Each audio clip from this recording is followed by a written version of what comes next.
Mesdames et Messieurs les ministres, Messieurs les Premiers ministres, Monsieur le Vice-président du Conseil d'État, Mesdames et Messieurs les parlementaires, Monsieur le chef d'état-major des armées, Mesdames et Messieurs les ambassadrices et ambassadeurs, Mesdames et Messieurs les directrices, directeurs, Mesdames et Messieurs en vos grades et qualités, Mesdames, Messieurs, chers amis.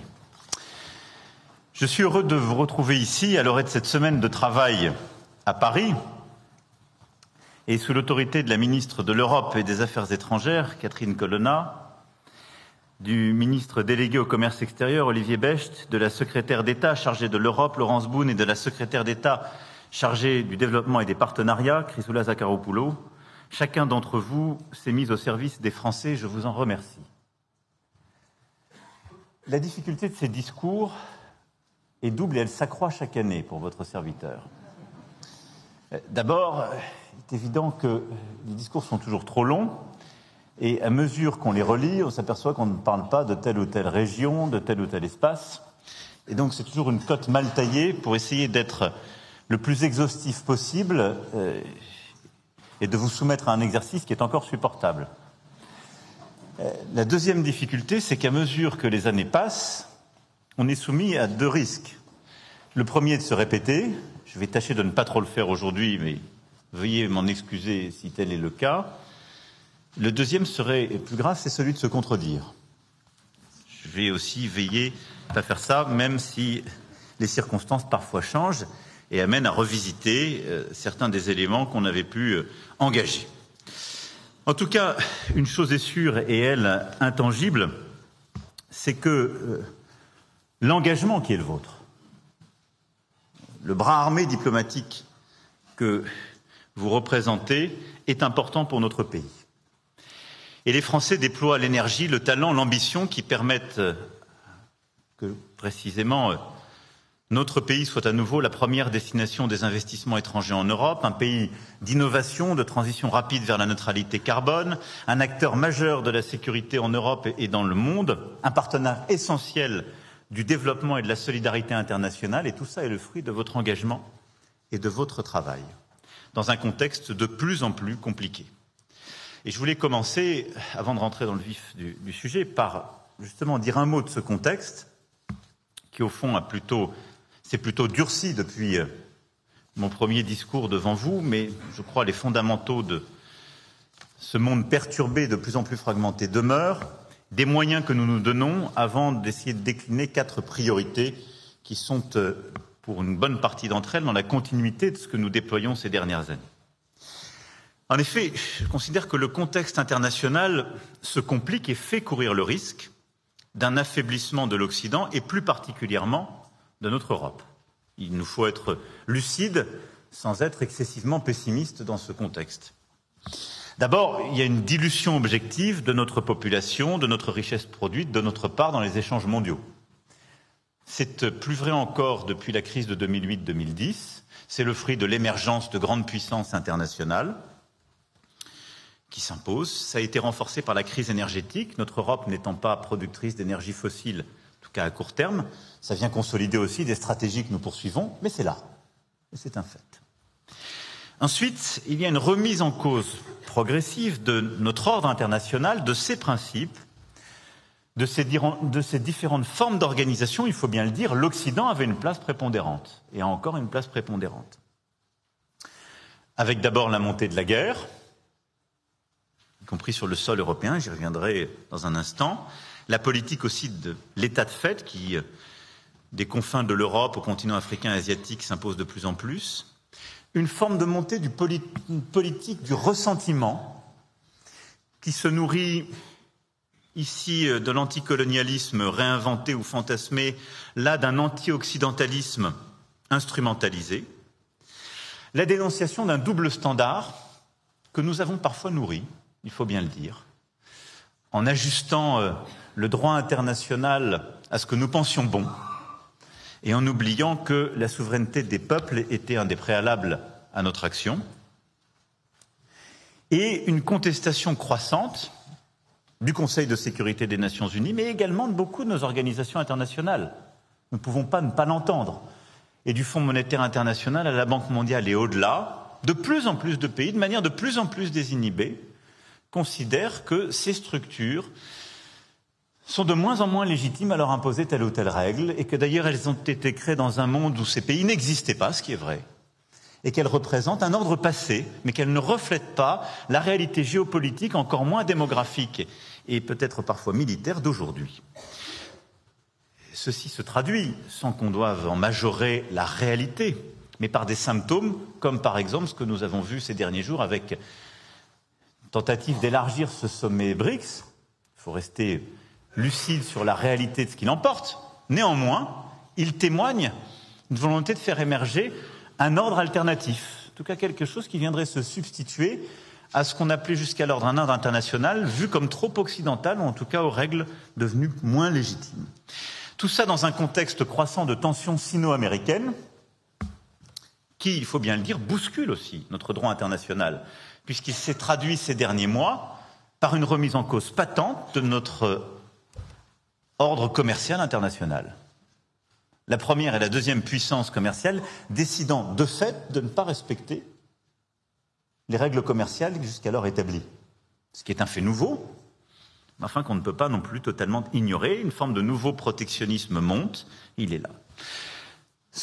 Tout cela conduit à un risque de partition du monde, à un affaiblissement de l'ordre international basé sur le droit, à un affaiblissement de l'idée démocratique, on le voit par la montée de ce moment illibéral, et au fond de nos mécanismes de coopération et de partenariat existants. Alors même que nous sommes, dans ce moment, confrontés à des défis de plus en plus planétaires qui requièrent plus de coordination. Qu'il s'agisse de la paix et de la stabilité, du climat et de la biodiversité, de la lutte contre la pauvreté pour le développement, mais également de l'intelligence artificielle et du numérique ou de la lutte contre l'évasion fiscale. Chacun de ces sujets requiert d'avoir un ordre international plus coopératif établi. C'est le paradoxe dans lequel nous vivons. Et notre stratégie doit viser au maximum, avec lucidité, à faire face à ce nouvel ordre, mais y apporter des réponses solides. Alors, dans ce contexte, nous devons avoir une diplomatie assez simple. C'est poursuivre nos intérêts. Et partir de là, notre sécurité, nos intérêts économiques, technologiques, diplomatiques, culturels.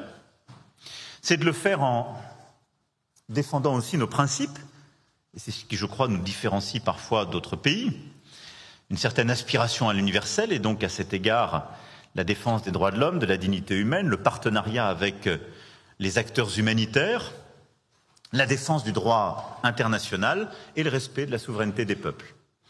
Et puis, c'est de construire cette diplomatie sur un chemin d'indépendance qui fait que même si nous avons des alliés, nous appartenons à des organisations solides, comme notre Europe, nous avons une volonté de dialoguer avec tous et de bâtir une diplomatie de confiance, d'équilibre au pluriel, et pas d'équidistance, mais permettant de construire des solutions concrètes face aux défis que j'évoquais et cette fragmentation en marche.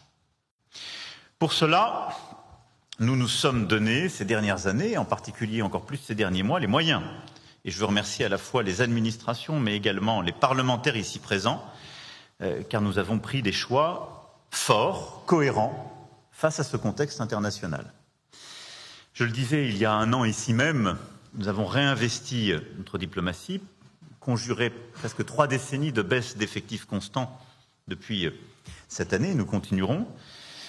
Je le disais aussi lors de ma visite au Quai d'Orsay le 16 mars dernier, il était nécessaire de réarmer la diplomatie. Nous avons, ce faisant, remis des moyens, mais aussi permettre, ce faisant, de prendre en charge des enjeux nouveaux, l'influence, la communication, de renouveler les méthodes de travail, de faciliter l'interdisciplinarité, le croisement des compétences. Je ne veux pas reprendre ce que je disais le 16 mars dernier, je vous renvoie à l'expression tenue au Quai d'Orsay. Ensuite, nous avons également renforcé notre investissement solidaire.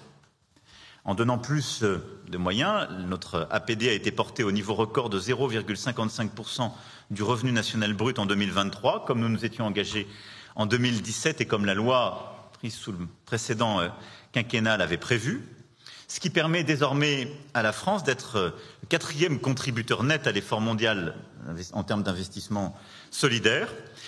En même temps, nous avons porté une réforme profonde de notre Agence française de développement, La Cité du développement se prépare et se déploie. Le Conseil présidentiel pour justement l'investissement solidaire a pris des décisions claires en la matière. Nous avons mis en place un laboratoire, des méthodes nouvelles d'expérimentation, une autre forme de déclinaison sur le terrain, changer la rigidité de nos priorités géographiques pour se donner là aussi beaucoup plus de souplesse et être au service d'une politique de partenariat et d'investissement solidaire plus concrète, mais avec là aussi un investissement réel. Et puis en parallèle, nous avons mis en place un outil militaire plus crédible encore. Nos armées ont toujours été fortes et solides, mais à travers les 2 lois de programmation militaire, les 2 reposant sur des exercices stratégiques solides, eh bien, à l'issue de ces 2 lois de programmation, nous aurons doublé le budget de nos armées, ce qui est inédit dans la période contemporaine. Nous l'aurons doublé en faisant face aussi aux risques et aux conflictualités nouvelles, et du cyber au spatial, en passant par la haute mer, en regardant aussi les nouvelles sphères de conflictualité, mais en renforçant les points forts de nos armées, en consolidant un modèle complet, une indépendance, et en faisant de l'armée française l'armée la plus efficace d'Europe, ce qui est notre objectif. Et je salue l'engagement de nos militaires, mais aussi le partenariat étroit entre nos militaires et nos diplomates à cet égard. Ceci étant dit, et pour déployer au fond la cohérence de ces investissements et de notre action dans le contexte complexe que j'évoquais, je voudrais au fond essentiellement concentrer mon propos sur 4 axes. D'abord, si on veut défendre bien et proprement nos intérêts, nous devons avoir une politique de sécurité et de stabilité dans le contexte nouveau, en particulier de la guerre en Ukraine. Ensuite, je voudrais revenir sur notre stratégie d'indépendance européenne et la poursuite de nos intérêts économiques, technologiques et stratégiques. Ensuite, je voudrais développer devant vous le fait que la France, dans ce contexte, doit chercher à être une puissance partenariale de confiance, à la fois sur le plan géographique, mais pour refonder cette gouvernance internationale. Et je voudrais terminer par quelques mots sur notre politique de rayonnement et d'influence en cohérence avec cette stratégie. Tout ceci s'inscrit, vous le voyez, en continuité avec les propos que j'ai pu tenir devant vous ces dernières années, l'action que vous conduisez avec beaucoup d'engagement et, je dois le dire aussi, les défis qui sont les nôtres. Par avance, je veux dire ici que je ne couvrirai pas, comme je l'évoquais en plaisantant, toutes les zones géographiques, ce serait impossible, et j'aurai l'occasion dans les prochains mois de revenir sur tel ou tel autre. Et je veux, avant de rentrer sur ces 4 thèmes, vous renouveler de manière plus spécifique les remerciements, en particulier pour toutes celles et ceux qui ont eu à vivre des situations critiques. La France et les diplomates que vous êtes ont été confrontés ces derniers mois à des situations dans certains pays particulièrement difficiles. Et qu'il s'agisse du Soudan, où la France a été exemplaire, y compris dans l'évacuation de nos propres ressortissants et des ressortissants de beaucoup de nos collègues. Au Niger en ce moment même, et je salue votre collègue et vos collègues qui nous écoutent depuis leur poste, vous avez rappelé que être diplomate est un engagement, parfois risqué, qui suppose l'esprit de responsabilité que vous avez toujours démontré dans ces situations difficiles, comme les années précédentes nous avions eu à le vivre en Afghanistan ou ailleurs. Et je pense qu'il est bon ici de le rappeler dans le contexte qui est le nôtre et qui continuera de se reproduire. Je citais l'Afghanistan, évidemment, je pourrais parler de l'Ukraine et de plusieurs autres théâtres d'opération. Sécurité et stabilité, avant tout, comme je le disais. Notre sécurité collective, celle de la France, de ses alliés, de ses partenaires européens, est évidemment, avant toute chose, remise en cause par l'agression russe en Ukraine. Bon, j'ai eu l'occasion de m'exprimer à plusieurs reprises sur ce sujet, devant vous l'année dernière, je l'ai fait encore ces derniers mois, en particulier à Vilnius. Il ne faut pas perdre de vue la singularité de ce conflit. Elle repose d'abord sur le fait que, en Europe, la guerre revient. La deuxième chose, c'est qu'elle vient de manière très claire, fouler aux pieds et violer la souveraineté populaire et l'intégrité territoriale d'un État européen. Et à cet égard, violer le droit international, qu'elle s'est aggravée avec des crimes de guerre multiples, l'attaque de populations civiles et les scènes que nous avons pu voir et sur lesquelles d'ailleurs nous travaillons par une coopération de nos magistrats, de nos policiers et de nos gendarmes exemplaires. Ensuite, parce qu'elle implique un membre permanent du Conseil de sécurité des Nations Unies, qui plus est puissance dotée. Ce qui change les termes de l'efficacité d'une réponse diplomatique et de la nature, évidemment, de l'engagement politico-militaire. Face à ça, la France, l'Europe, les alliés ont eu, je crois, une réponse adaptée. D'abord, elle a été immédiate, unie et efficace. Et je le dis d'autant plus qu'elle est le fruit d'un engagement français, puisque la France avait la présidence au moment du début de la guerre du Conseil européen. Et je pense que ce qui a été fait par notre diplomatie a été particulièrement utile. Et je crois a créé un effet de surprise non négligeable. Les Européens ne se sont pas divisés, ont réagi vite et de manière adaptée. Politique de sanctions, par des trains de sanctions multiples à l'égard de la Russie pour affaiblir sa capacité à soutenir l'effort de guerre dans la durée. Politique de soutien à l'Ukraine, humanitaire, économique, militaire, qui s'est poursuivie jusqu'aux engagements pris à Vilnius par la France, les Européens et les alliés, avec des Européens qui sont les premiers soutiens. Si on somme là les investissements qui sont faits en Ukraine sur le plan humanitaire, du soutien civil et militaire, c'est bien l'Union européenne qui est le premier soutien de l'Ukraine. Je le dis en nous félicitant du soutien très précieux de nos alliés américains, mais en rappelant aussi la force du nôtre. Et puis, en veillant à n'avoir aucune politique d'escalade. Ce qui a marqué les bornes de ce soutien, c'est-à-dire nous avons toujours veillé à ne jamais être engagés directement dans un conflit contre la Russie, contre son territoire, contre sa population, ce qui est évidemment une difficulté. Et tout ça en veillant en parallèle à éviter une partition du monde et à préparer le jour d'après. Et je pense que nous avons eu raison d'avoir cette politique depuis près de 18 mois. Veiller à éviter une partition du monde, c'est simple, c'est d'éviter que s'installe un narratif qui consisterait à dire « c'est votre guerre en tant qu'Européens, elle ne nous concerne pas ». Pour toutes les raisons que j'évoquais, cette guerre est une guerre qui touche le monde entier parce qu'elle touche notre capacité à faire respecter le droit international, nos principes et en particulier l'intégrité des frontières.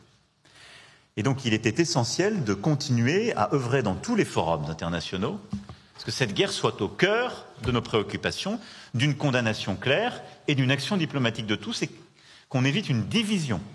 Et je veux saluer là aussi le travail de tous les postes, il faut le poursuivre autour des résolutions à l'Assemblée générale des Nations Unies où nous avons progressivement réduit le nombre à la fois de votes alignés sur la Russie ou de parfois non-participation ou même d'abstention. Mais nous devons continuer de convaincre, d'expliquer, et les rendez-vous à venir seront clés à cet égard. Mais surtout, comme nous l'avons fait en marge du G7 d'Hiroshima, de permettre à l'Ukraine d'aller convaincre tous les partenaires à nos côtés. Et l'action diplomatique française a été aussi une action de soutien à la diplomatie ukrainienne et un travail de conviction pour que, quand on parle de paix, ce qui revient dans toutes les propositions partout à travers la planète, eh bien, cette paix soit bien comprise de la même manière partout. Ça ne peut pas être un cessez-le-feu reconnaissant l'état de fait. Parce que ce serait préparer la guerre de demain, voire pire.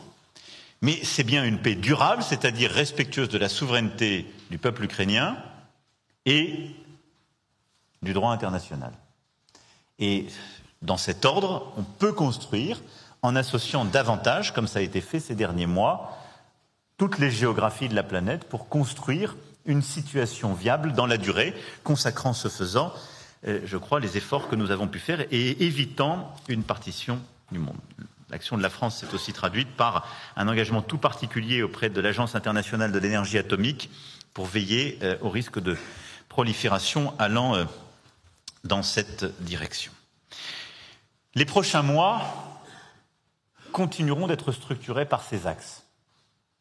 Et nous aurons à continuer un effort important pour éviter une division de l'ordre international autour de ce conflit pour continuer le soutien et marquer justement à travers le temps un caractère inaltérable du soutien à l'Ukraine et à son effort de résistance et de guerre, et pour préparer cette paix durable. Et ce travail, nous le poursuivrons par le truchement de différents efforts diplomatiques qui sont indispensables. Et la France continuera de s'engager en parallèle sur l'action humanitaire de court terme, comme nous l'avons fait, avec l'accueil des réfugiés. Je remercie tout le travail qui a été fait sur le sol national par le ministère de l'Intérieur et l'ensemble des ministères compétents sur le sujet, et sur le plan humanitaire en Ukraine, en soutien. Et nous aurons à continuer le travail de préparation de la reconstruction, qui est là aussi indispensable. Mais cette paix durable et cette stabilité que nous devons préparer suppose aussi un travail pour nous, Européens. Et je voulais ici avoir également un mot. Je suis revenu plus longuement sur ce sujet et je vous renverrai au discours que j'ai tenu à Bratislava dans le cadre de la conférence GlobSec sur, dans la durée, les conséquences de la guerre en Ukraine pour, au fond, notre architecture de sécurité et la manière de penser la stabilité et la sécurité européenne. Mais très clairement, nous savons qu'il y aura un avant et un après la guerre en Ukraine. Et ce qui me paraît essentiel, c'est d'intégrer dans notre action diplomatique et dans notre travail, justement, les conséquences de cette guerre pour préparer cette paix durable que j'évoquais. D'abord, nous avons à le préparer et à le faire en tant que membres de l'OTAN. C'est ce que nous faisons comme alliés solides depuis le premier jour. La meilleure preuve, et il faut la défendre partout, c'est que nous avons été le premier pays à pouvoir nous déployer aussi rapidement et efficacement sur le front oriental de l'OTAN.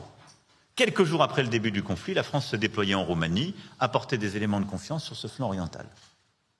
C'est la force de notre modèle. Et nous avons continué aussi de renforcer à l'égard des États baltes notre participation aux missions de l'OTAN, comme à la police aérienne. Nous avons renforcé l'effort de nos industries de défense et nous devons continuer ce travail indispensable pour une économie de guerre dans la durée, à mesure que cette guerre dure, mais à mesure qu'elle repose aussi les termes d'un engagement nouveau et donc d'une adaptation de notre industrie, de notre base industrielle, technologique et de défense française et européenne. Et vous le voyez bien, nous devons penser au sein de l'OTAN une plus grande implication européenne. Et ceci a commencé au fond depuis 2019. J'ai eu l'occasion d'y revenir à plusieurs reprises. Mais il y a, à mes yeux, une traduction concrète que nous devons poursuivre dans les prochains mois et les prochaines années qui est absolument indispensable. Le pilier européen et une plus grande défense européenne au sein de l'OTAN n'est pas l'ennemi ou le problème de l'OTAN. Au contraire. C'est ce qui fait de notre Europe un élément de confiance, en particulier pour nos alliés américains. Nous devons plus prendre en charge notre propre sécurité et les instabilités à notre voisinage. C'est ce qui est demandé dans le partage du fardeau par les Américains, c'est ce qui est indispensable pour nous. Ce faisant, nous devons renforcer notre autonomie technologique et militaire. Davantage produire, davantage standardiser pour l'industrie de défense européenne et penser davantage notre défense en européen. Et au fond, tout ça est une forme de sortie de minorité géopolitique des Européens au sein de l'OTAN. Il faut le penser comme tel et l'assumer comme tel. Et c'est aussi pour ça que l'après-guerre en Ukraine devra se traduire par de nouveaux traités pour encadrer les armements, tous les types d'armements et d'activités militaires qui touchent l'Europe. Et nous devons avoir la volonté d'être concepteurs et signataires de ces traités demain. Là où, je le rappelais en décembre 2019, dans une prise de parole largement commentée, l'Europe était en quelque sorte un objet géopolitique, mais pas un sujet. Tout ce qui nous touchait quand il s'agissait des armements intermédiaires ou autres, touchait notre sol, mais nous n'étions pas signataires des traités.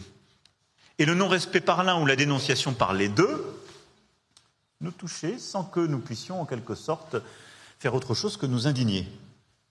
Nous devons bâtir cet ordre international nouveau qui nous touche directement par notre implication militaire, et d'ailleurs la loi de programmation militaire a au cœur cette stratégie, puisqu'elle est conçue pour que la France puisse être nation cadre de coalition nouvelle de déploiement otanien. Ce qui est inédit. Et ce que nous avons commencé à faire, en particulier dans les théâtres d'opération africains est à cet égard totalement inédit, avec en particulier Takuba, et préfigure ce que nous voulons faire.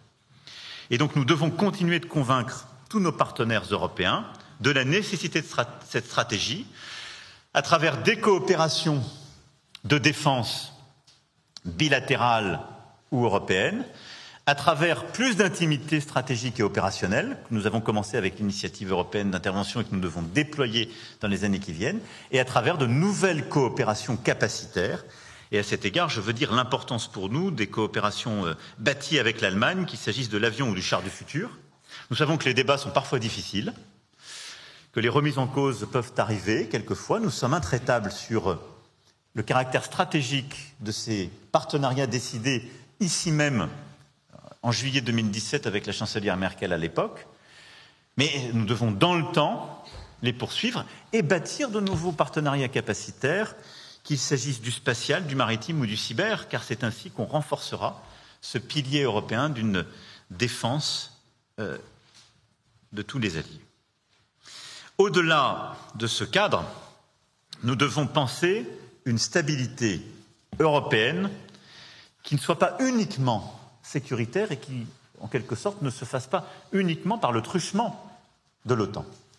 Et c'est le cœur de ce que nous avons proposé avec la communauté politique européenne. C'est une proposition de mai 2022.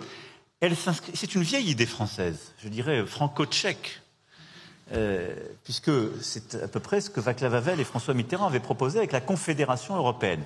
Elle n'avait pas vu le jour à l'époque, parce que la Russie était dans l'affaire, et il était peut-être trop tôt, compte tenu du retour de l'histoire, de proposer une telle alliance et un partenariat ouvert si rapidement.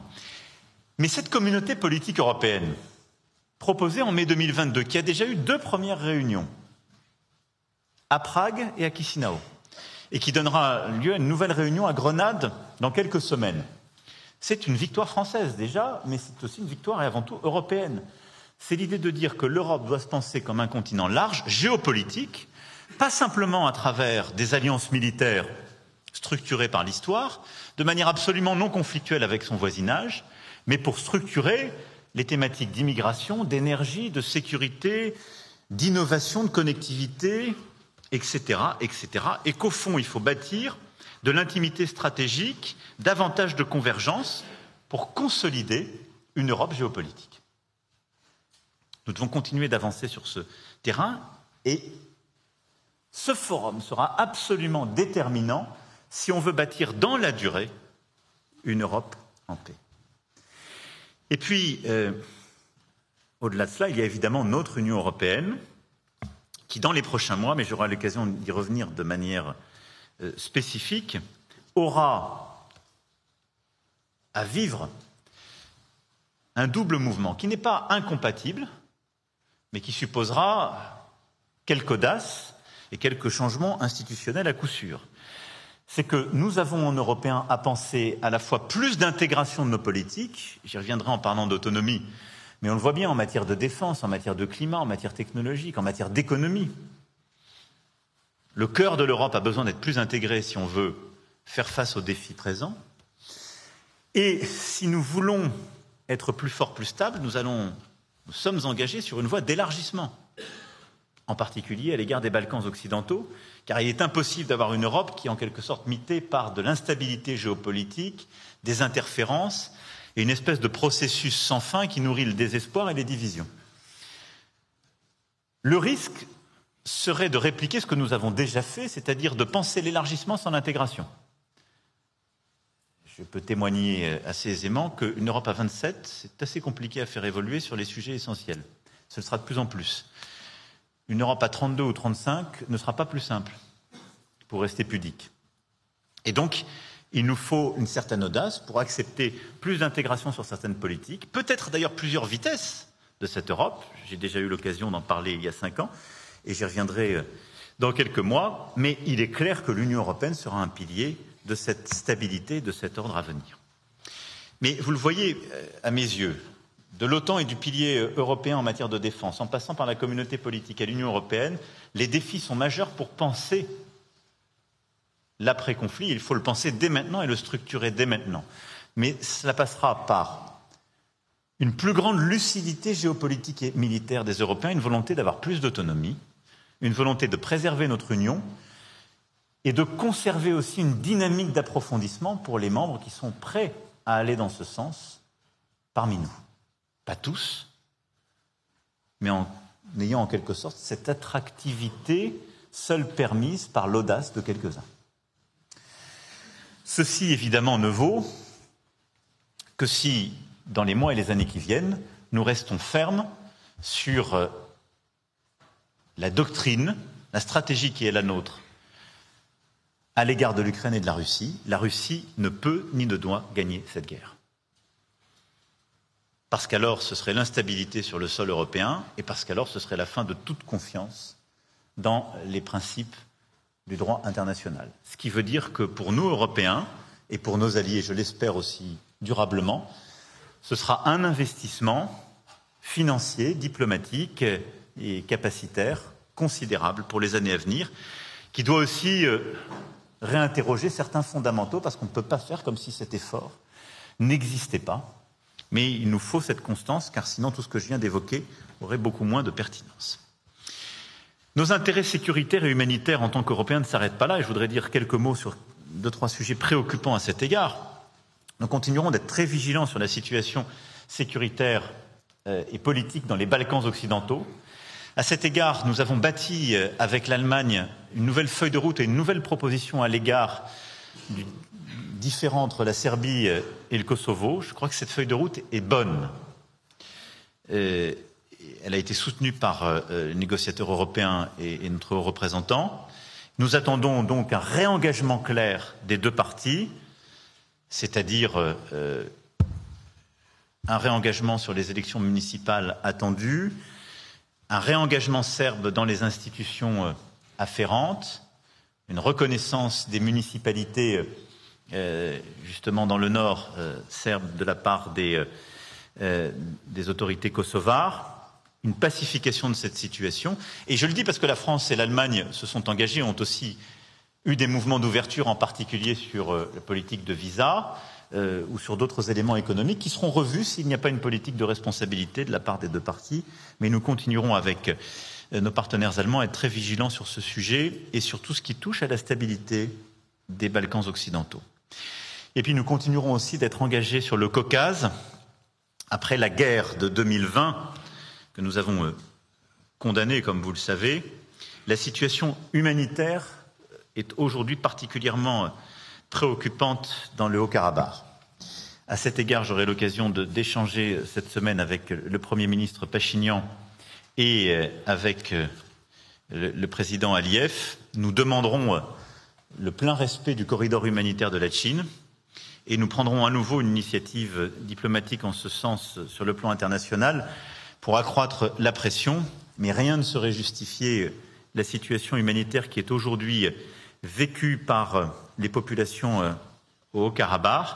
Et nous continuerons aussi de nous engager. C'est notre intervention qui a permis la mise en place d'une mission européenne après le sommet de Prague, précisément de la communauté politique européenne, et qui pour la première fois a conduit dans un texte commun signé par les deux parties à reconnaître les frontières de 91. Nous continuerons aussi à nous engager pour les discussions d'un traité de paix et pour clarifier les sujets à la fois territoriaux et de passage, mais à très court terme, la situation humanitaire demeure absolument indispensable. Enfin, parlant des sujets de sécurité et de stabilité, je ne veux pas que nous oublions ici l'importance et la continuité de notre lutte contre le terrorisme. Même si l'actualité nationale, et il faut nous en féliciter par le très bon travail de nos services et de nos forces de sécurité intérieure, a permis de déjouer beaucoup de projets sur notre sol, et si la nature du terrorisme ces dernières années a changé, il nous faut demeurer extrêmement vigilants. Et l'organisation internationale de terrorisme qui peuvent toucher notre sol demeure. Et je le dis ici avec beaucoup de force et de clarté. Nous sommes toujours impliqués dans la coalition internationale au Levant, et cette implication est saluée, importante. Et je veux ici saluer la mémoire de nos 2 soldats morts en Irak ces dernières semaines, précisément dans le cadre des missions qu'ils exercent sur le sol irakien à ce titre, qu'il s'agisse des missions de coopération, de formation, de soutien, mais aussi de lutte contre le terrorisme. Et donc nous devons continuer au Levant d'être impliqués dans cette mission, parce qu'elle ne disparaît pas, et nous devons renforcer le travail que nous menons depuis ces dernières années de stabilisation politique et militaire dans toute la région.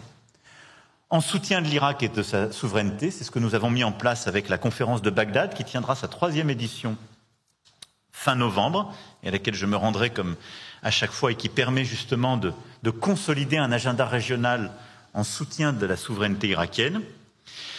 Et à ce titre, nous renforcerons aussi notre implication sur 2 sujets tout particuliers, sans être exhaustif sur la région que je voulais mentionner.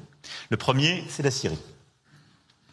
En effet, nous le voyons bien, tous les pays de la région sont en train de vouloir reprendre langue avec la Syrie, de la réinsérer dans les différents forums de négociation ou de partenariat. Nous aurons, parmi d'autres, un élément essentiel à ce titre, c'est la lutte contre le terrorisme.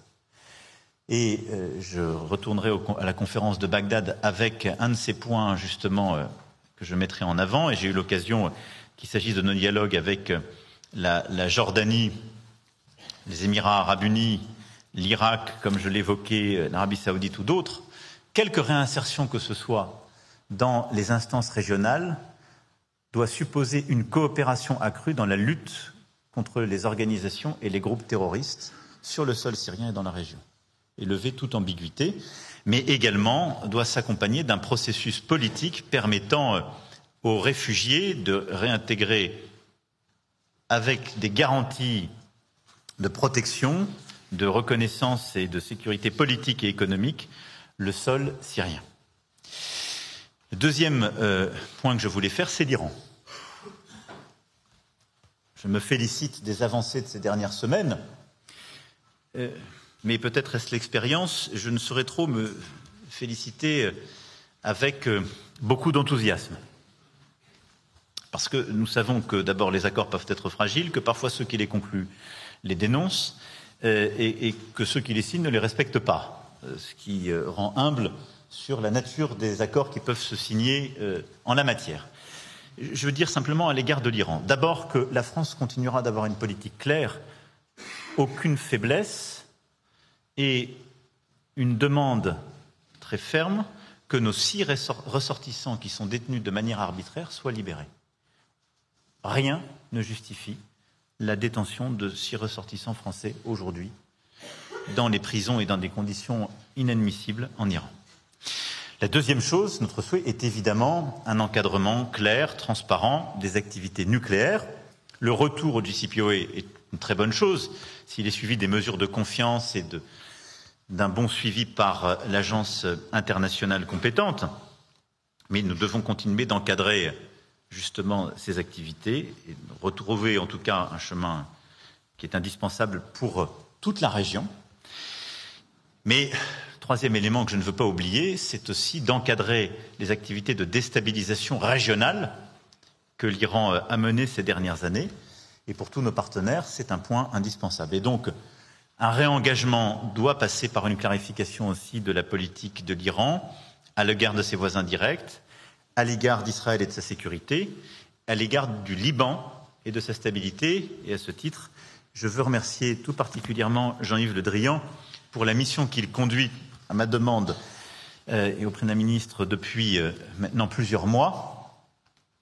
Il faut imaginer Sisyphe-heureux, monsieur le ministre, mais qui consiste à trouver un chemin politique. Celui-ci, nous devons le trouver à court terme, mais je pense qu'en tout cas, un des éléments clés de cette solution politique au Liban passera par une clarification des interférences régionales, dont celle de l'Iran, à coup sûr.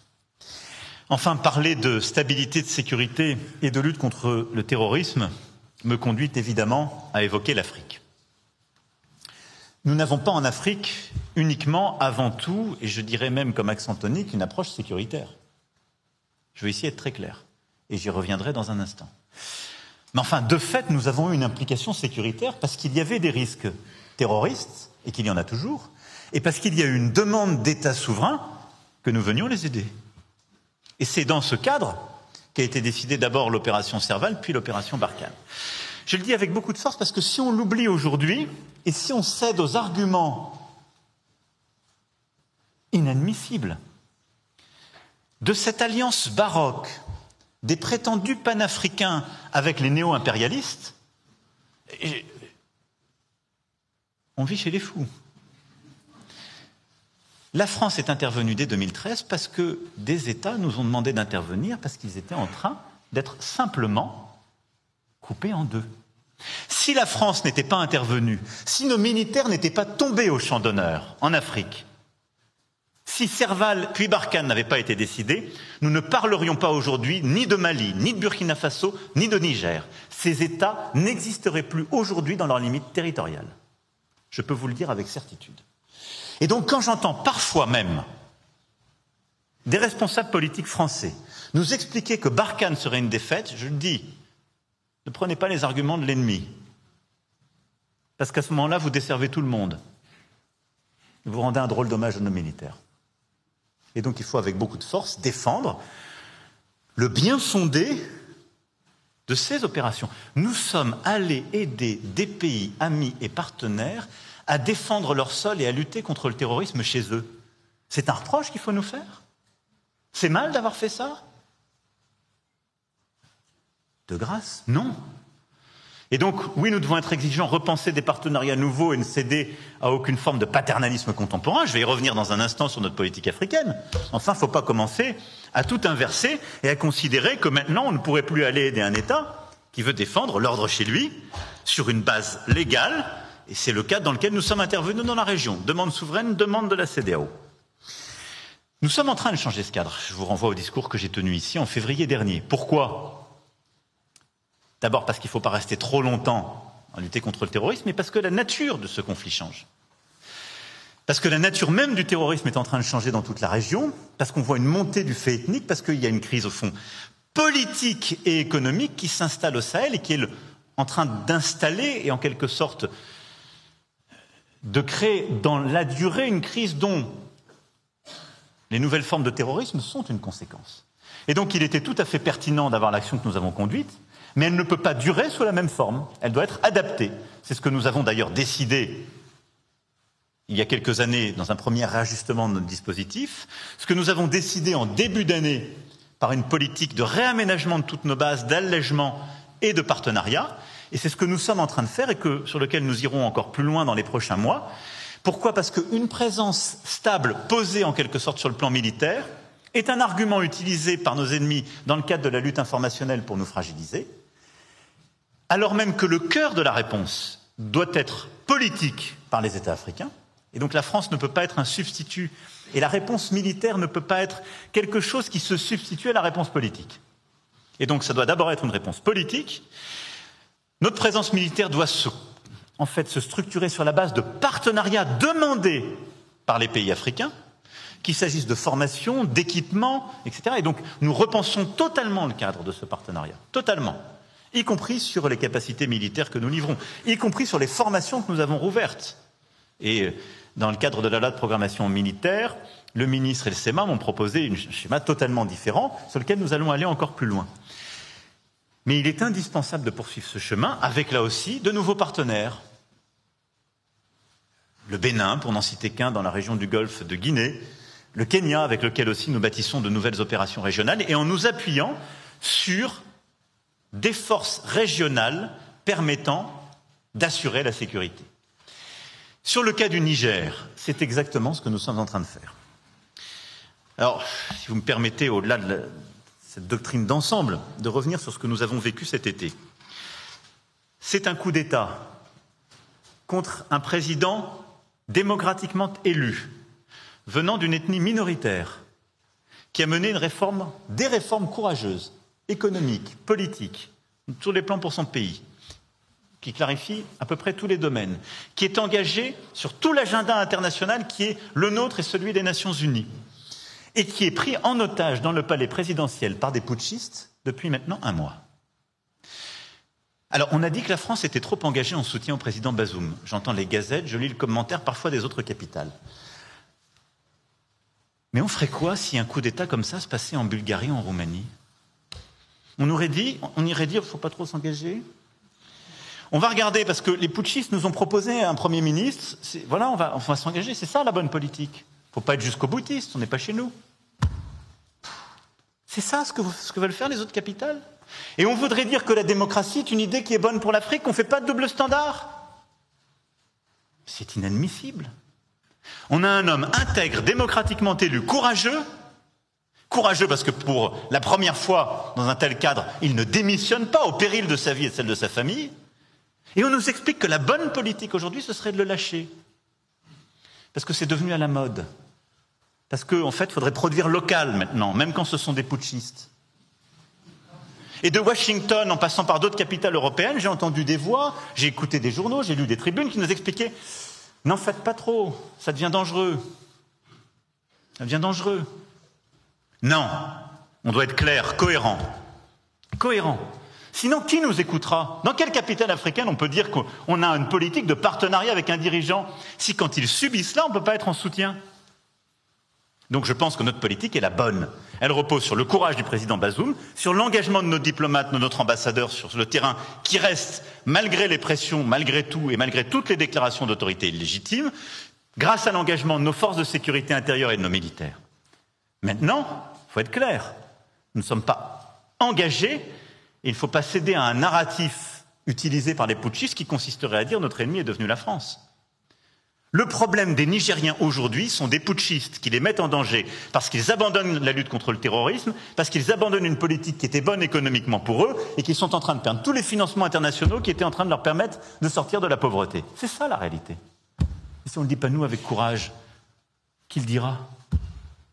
Donc nous devons poursuivre cette politique avec fermeté, sortir des mensonges et des facilités. Et donc notre politique est simple. On ne reconnaît pas les putschistes. On soutient un président qui n'a pas démissionné, aux côtés duquel nous restons engagés.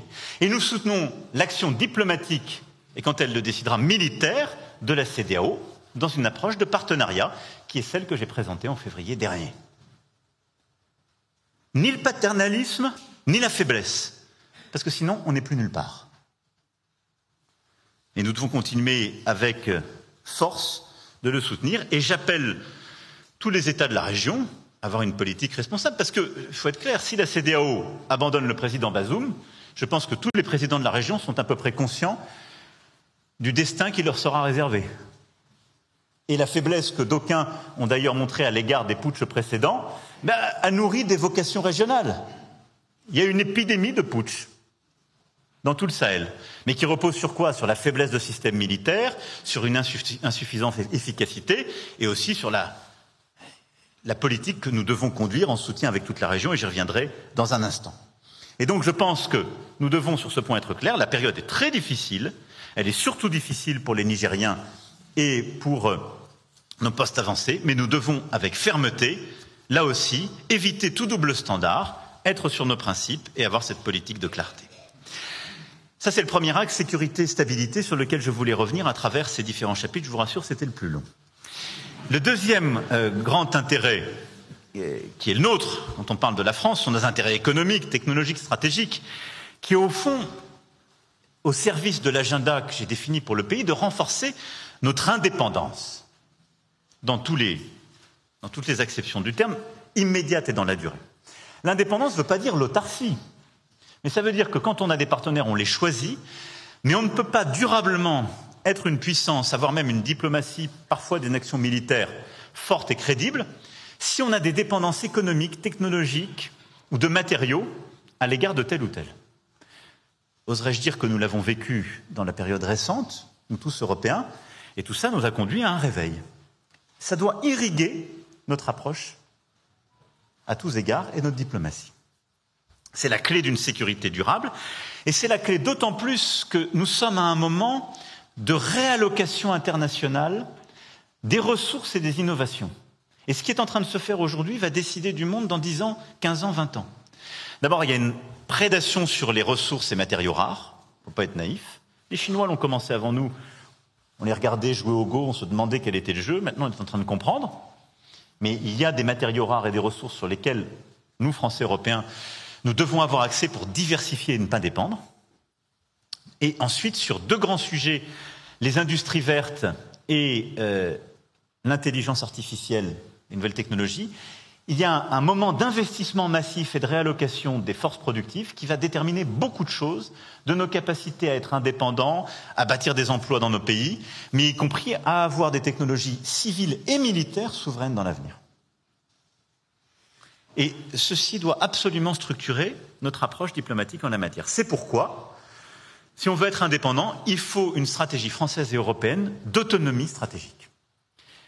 Il y a maintenant 6 ans, j'utilisais le terme d'une Europe plus souveraine au discours de la Sorbonne. On disait que c'était une belle idée française.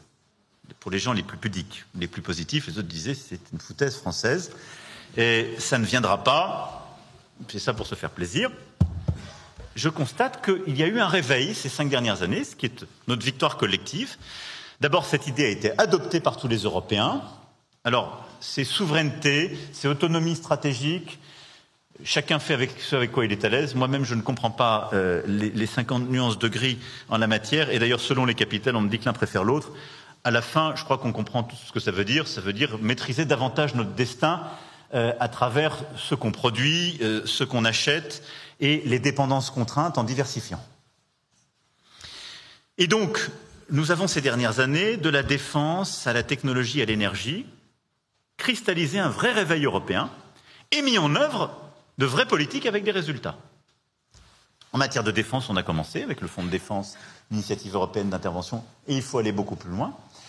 On a commencé aussi, dès le Covid et après, avec ce que nous avons fait en matière de production de santé, à travers ce que nous avons bâti sur les semi-conducteurs et sur les technologies vertes, à travers des actes fondateurs de la Commission et des politiques d'investissement. C'était impensable il y a 5 ans. Impensable. Et donc ça, nous devons le consolider. Et pour moi, la clé de voûte, c'est l'agenda de Versailles que nous avons en Européens bâti en mars 2022, qui consolide cette autonomie stratégique dans tous les domaines que j'évoquais, semi-conducteurs, technologies vertes, numériques, etc. Néanmoins, alors sur cette base-là, évidemment, le partenariat franco-allemand est clé. J'irai dans quelques semaines à Hambourg avoir une discussion en particulier sur l'intelligence artificielle avec le chancelier, mais le tandem franco-allemand est absolument décisif en la matière, au moment où on vit un choc qui vient bousculer notre Europe. Et donc je ne ménagerai pas mes efforts pour réengager, consolider, qu'on ait une convergence de vues de plus en plus forte. Mais nous tous, Européens, nous avons besoin d'aller beaucoup plus vite et plus fort. Et je voudrais juste citer quelques aspects de cette autonomie stratégique qui est clé pour notre indépendance. D'abord, on doit avoir une politique énergétique européenne clarifiée. On en a posé des bases réglementaires avec le Fit for 55 et le Green Deal. Elle est bonne. Mais enfin, on doit en décliner maintenant les instruments. Nous n'avons pas fini le travail, pour être à mon tour diplomate. Et au fond, le travail que nous devons conduire, c'est celui qui nous permet d'être plus indépendants, d'être plus décarbonés et de continuer à créer des emplois et de l'industrie sur le sol européen. C'est ça les 3 objectifs. Pour ce faire, il faut plus de renouvelables, plus de nucléaire, plus d'intégration électrique en Europe. C'est ça. On n'est pas tous d'accord sur cet agenda.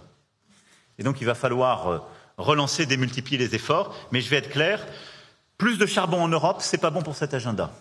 Plus de dépendance fossile en Europe, c'est pas bon pour cet agenda. Une complexification réglementaire sur l'hydrogène pour savoir de quelle couleur il est, quand il est produit avec du bas carbone, c'est pas bon pour cet agenda. Je suis pour la libre circulation des électrons bas carbone en Europe. Je pense que c'est une bonne politique si on veut l'avenir énergétique européen. Plus on produira de l'électron en Europe bas carbone, plus on sera fort et indépendant. C'est ça la stratégie que nous devons mener. Et tout doit en découdre. Et donc nous aurons encore beaucoup de travail dans les capitales et à Bruxelles sur ce sujet. C'est indispensable. Et il y a un travail de conviction et de réengagement avec nos amis allemands. Nous ne sommes pas d'accord sur ce sujet aujourd'hui. Je pense que c'est une vraie préoccupation et que ce serait une faute historique de nous priver de nucléaire ou de ralentir les investissements en matière de nucléaire et d'innovation nucléaire en Europe.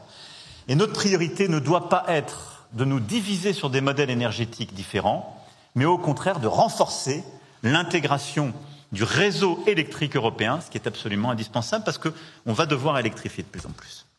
Le deuxième élément, c'est d'avoir des politiques industrielles assumées. On a commencé à le faire.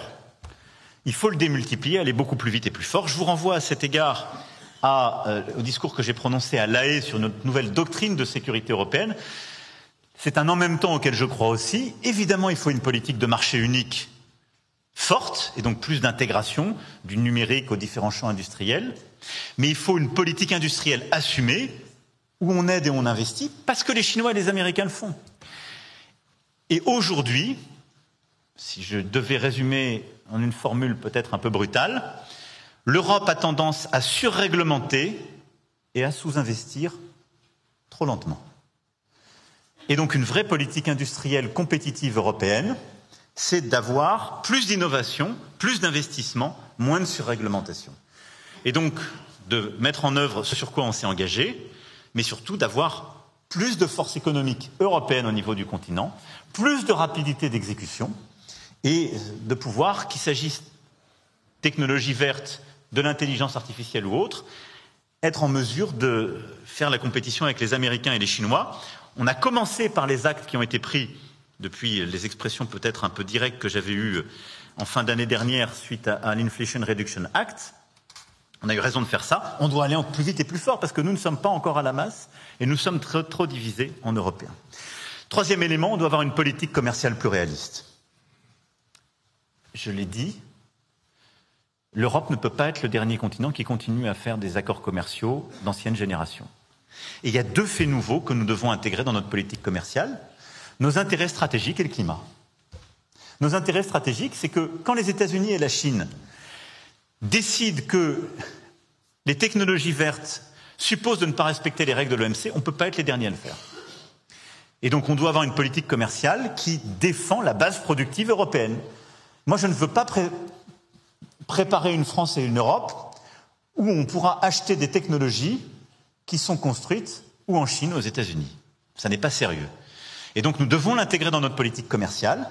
On ne peut pas avoir des véhicules électriques européens qui sont taxés à 25% quand ils arrivent en Chine et des véhicules chinois qui sont taxés à 10% quand ils arrivent en Europe. Et je le dis avec beaucoup de respect et d'amitié pour nos amis chinois. Vous connaissez là aussi mon approche et ma politique. Et donc la réciprocité va passer par là. C'est pas la naïveté. D'ailleurs, nous ne sommes pas respectés quand nous sommes naïfs. Et donc on doit avoir une politique commerciale cohérente avec nos intérêts stratégiques industriels. Et on doit avoir une politique commerciale cohérente avec nos stratégies climatiques.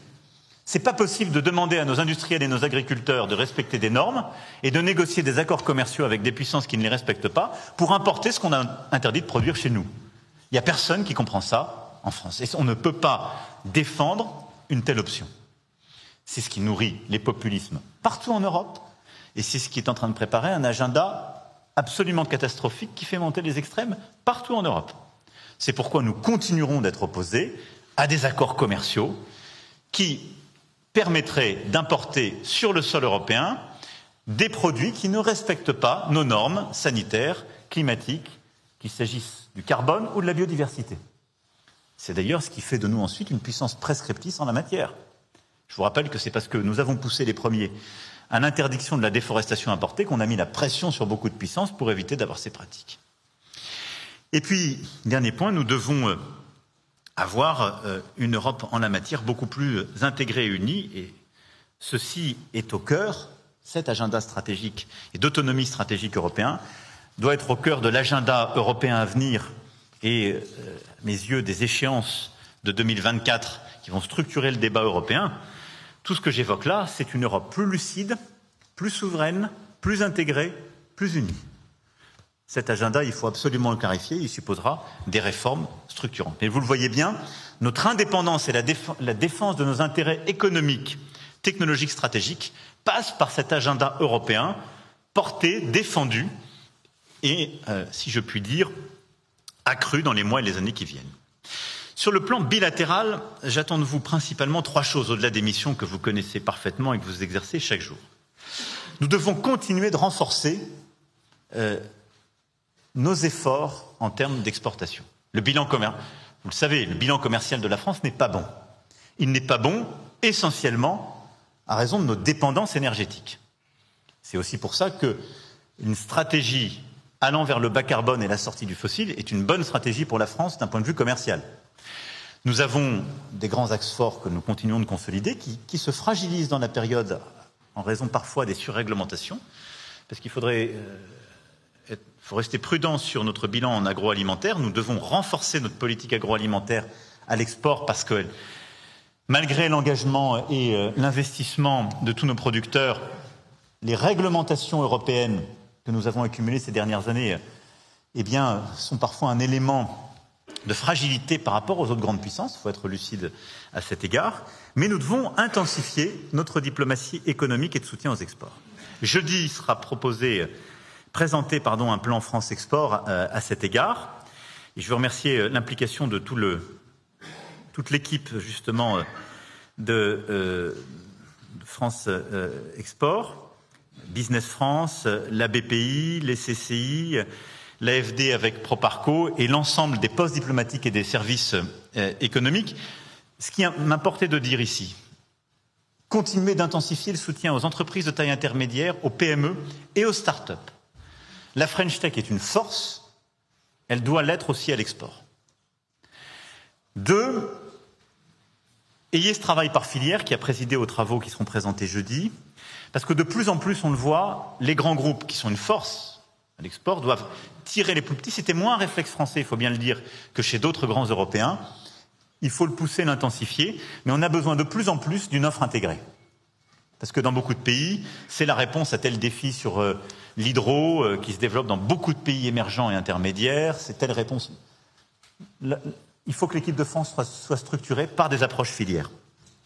Et 3, ayez dans vos critères aussi les créations d'emplois en France. Cette diplomatie doit être au service de la réindustrialisation française et de la création d'emplois. Parfois, votre serviteur le premier, je me dis, j'ai passé beaucoup de temps à aider un grand groupe, c'est formidable, donc je ne suis pas sûr qu'il avait besoin de moi, mais qui ne va pas créer un emploi et plus de valeur en France. C'est parfois plus utile d'aider celui qui va, à travers cette stratégie d'export, créer de l'emploi, tel site en France, parce qu'il y exportera. C'est un critère qui doit être dans la hiérarchisation des choses. Parce que on veut le bien de l'humanité, on veut y œuvrer, mais enfin on veut d'abord baisser le chômage chez nous. Et c'est un des objectifs que je fixe à ce plan France Export. Ensuite, je veux qu'on mobilise mieux à travers nos exports, nos diasporas, nos binationaux, les forces vives que nous avons dans la nation. Avec Choose Africa, on a bâti des mécanismes impliquant aussi tous les acteurs qui sont ici présents pour aider les diasporas africaines présentes en France à investir et à porter leurs projets entrepreneuriaux sur le territoire africain et à bâtir beaucoup plus de projets. Ceci doit être au cœur de tous les postes présents en Afrique. Et puis avec le Fonds Maghreb, nous avons déployé là aussi une approche pour que tous les binationaux puissent multiplier les projets des deux côtés de la rive Méditerranée. C'est pour moi un projet au cœur aussi de notre stratégie export qui doit être promu, poussé. Et ces deux éléments ne doivent pas être vus comme anecdotiques ou secondaires. Deuxième élément clé sur le plan bilatéral, ce sont les nouveaux investissements et la stratégie d'attractivité. Je serai très court à cet égard. Je sais que plusieurs campagnes vous ont été présentées ce matin. Choose France est un rendez-vous qui fonctionne bien. Depuis 4 ans, nous sommes le pays le plus attractif d'Europe. On doit renforcer nos efforts, consolider cette politique. Et donc elle passe par évidemment tout le travail qu'on fait au national. Mais je compte sur votre mobilisation. La prochaine édition se tiendra en mai 2024. Et là aussi, on doit continuer, parfois en mettant l'accent sur tel ou tel pays, ou région, ou telle verticale. Mais je pense que c'est très important de bien préparer ces rendez-vous avec tous les postes. Et puis, dernier point sur le plan bilatéral sur lequel je voulais insister, c'est la sécurisation de nos intrants. On doit intégrer dans la feuille de route diplomatique économique les aspects de terres rares, matériaux rares, minéraux critiques. Suite à la mission qui avait été confiée à Philippe Varin, on a un délégué interministériel qui est en charge de ce sujet, M. Guelzo. C'est très important que la feuille de route soit claire pour tous les postes et qu'on l'intègre à notre diversification. À cet égard, c'est une aberration que j'étais le premier président français à aller en Mongolie quand on voit ce que ça a en potentiel sur certains de ces matériaux critiques, pour rester pudique. Il y a dans beaucoup d'autres pays la même chose. Et donc, on doit avoir cette cartographie et à travers notre diplomatie, les déplacements ministériels, notre diplomatie parlementaire, renforcer les liens qui sont clés avec les pays qui nous permettent d'avoir justement, de sécuriser l'accès à ces matériaux minerais rares ou terres rares, parce que c'est un élément de la diversification pour nous de beaucoup de nos productions et donc de notre indépendance. Parler d'indépendance et de nos intérêts me conduit enfin à conclure sur ce deuxième volet, sur l'immigration. C'est un sujet qui est toujours délicat quand on en parle dans un cadre diplomatique et qu'on est président de la République, parce qu'on a l'impression, au fond, qu'on nous conduirait à jouer deux airs différents, l'air national et l'air international. Et d'ailleurs, c'est nos propres difficultés d'organisation qui nous conduisent à ne pas être suffisamment bien organisés et efficaces en la matière. Et c'est vraiment ce que j'ai demandé au ministre de l'Intérieur et des Outre-mer et à la ministre de l'Europe et des Affaires étrangères en la matière. Et je les remercie pour l'amélioration du travail qui a été conduit ces derniers mois. Qu'est-ce qu'on veut en termes d'immigration ? D'abord, nous voulons contrôler nos frontières, celles de Schengen, et au sein de Schengen, ensuite les frontières intérieures, quand il y a des risques qui justifient ce que prévoit nos traités, ce que nous faisons d'ailleurs dans un contexte terroriste. On veut réduire le flux non maîtrisé et évidemment lutter contre les passeurs et l'immigration clandestine. Et on veut lutter contre toutes les formes de non-coopération au sein de l'Europe qui conduit à faire exploser notre organisation intérieure sous l'action de passeurs clandestins qui contournent le droit d'asile et qui viennent en quelque sorte thromboser notre organisation, ce qui fait que nous avons des délais qui sont insoutenables, des gens qui restent trop longtemps sur notre territoire, et alors même qui sont venus de manière illégale par des passeurs et qui doivent être reconduits chez eux. Quand l'instruction est faite au bout de 18 mois, on ne peut pas les reconduire. Je résume très rapidement les turpitudes que nous vivons depuis des années. Nous voulons le faire dans un cadre qui respecte nos principes et nos valeurs, le droit d'asile et la protection des combattantes et combattants de la liberté, l'immigration économique voulue et les regroupements familiaux, dont on parle souvent beaucoup, en oubliant que l'essentiel de ces derniers sont liés à beaucoup de Françaises et de Français qui épousent des non-Français et qui veulent les faire revenir, quand on regarde la réalité des chiffres. Donc derrière ça, il faut être beaucoup plus efficace, plus résolu, mais aussi plus clair. Un texte de loi va arriver, on a une action européenne qu'on a engagée sous présidence française qui va dans le bon sens. Le sommet de Tourcoing nous avait permis justement de renforcer les mécanismes de protection de nos frontières communes. Nous allons poursuivre cet effort. Mais je voulais insister sur deux points à cet égard, parce qu'en même temps que cet effort, nous voulons évidemment garder notre attractivité, c'est-à-dire permettre la circulation des talents. Je dis bien circulation, c'est-à-dire attirer les meilleurs étudiants, mais leur permettre ensuite d'aller servir leur pays et d'aller et venir. C'est ça la logique du partenariat. Nous voulons continuer d'avoir les meilleurs chercheurs, les meilleurs entrepreneurs, les plus grands artistes, et de rayonner. Donc on doit être une puissance ouverte. Comment tenir les deux ? En ayant des objectifs clairs et des instruments qui fonctionnent. Alors, pour ça, le premier point, c'est que nous devons mettre en œuvre le rapport Hermelin sur la politique de visa. Je le dis parce qu'il fait un peu le post-mortem de ce que nous n'avons pas bien réussi à faire lorsqu'on a décidé de durcir notre politique de visa à l'égard d'États qui ne jouaient pas totalement le jeu sur la question migratoire. On l'a fait, ça a gêné beaucoup de familles qui en fait alimentaient le lien et la relation, qui n'avait rien à voir avec le non-respect de ces politiques migratoires. Ça a peu gêné ceux qui les entretenaient et ça a détérioré notre réputation et notre image sans beaucoup améliorer notre efficacité, si je fais un peu le bilan de ce qu'on a fait. Donc, néanmoins, ça ne veut pas dire qu'il faut aller vers le laxisme.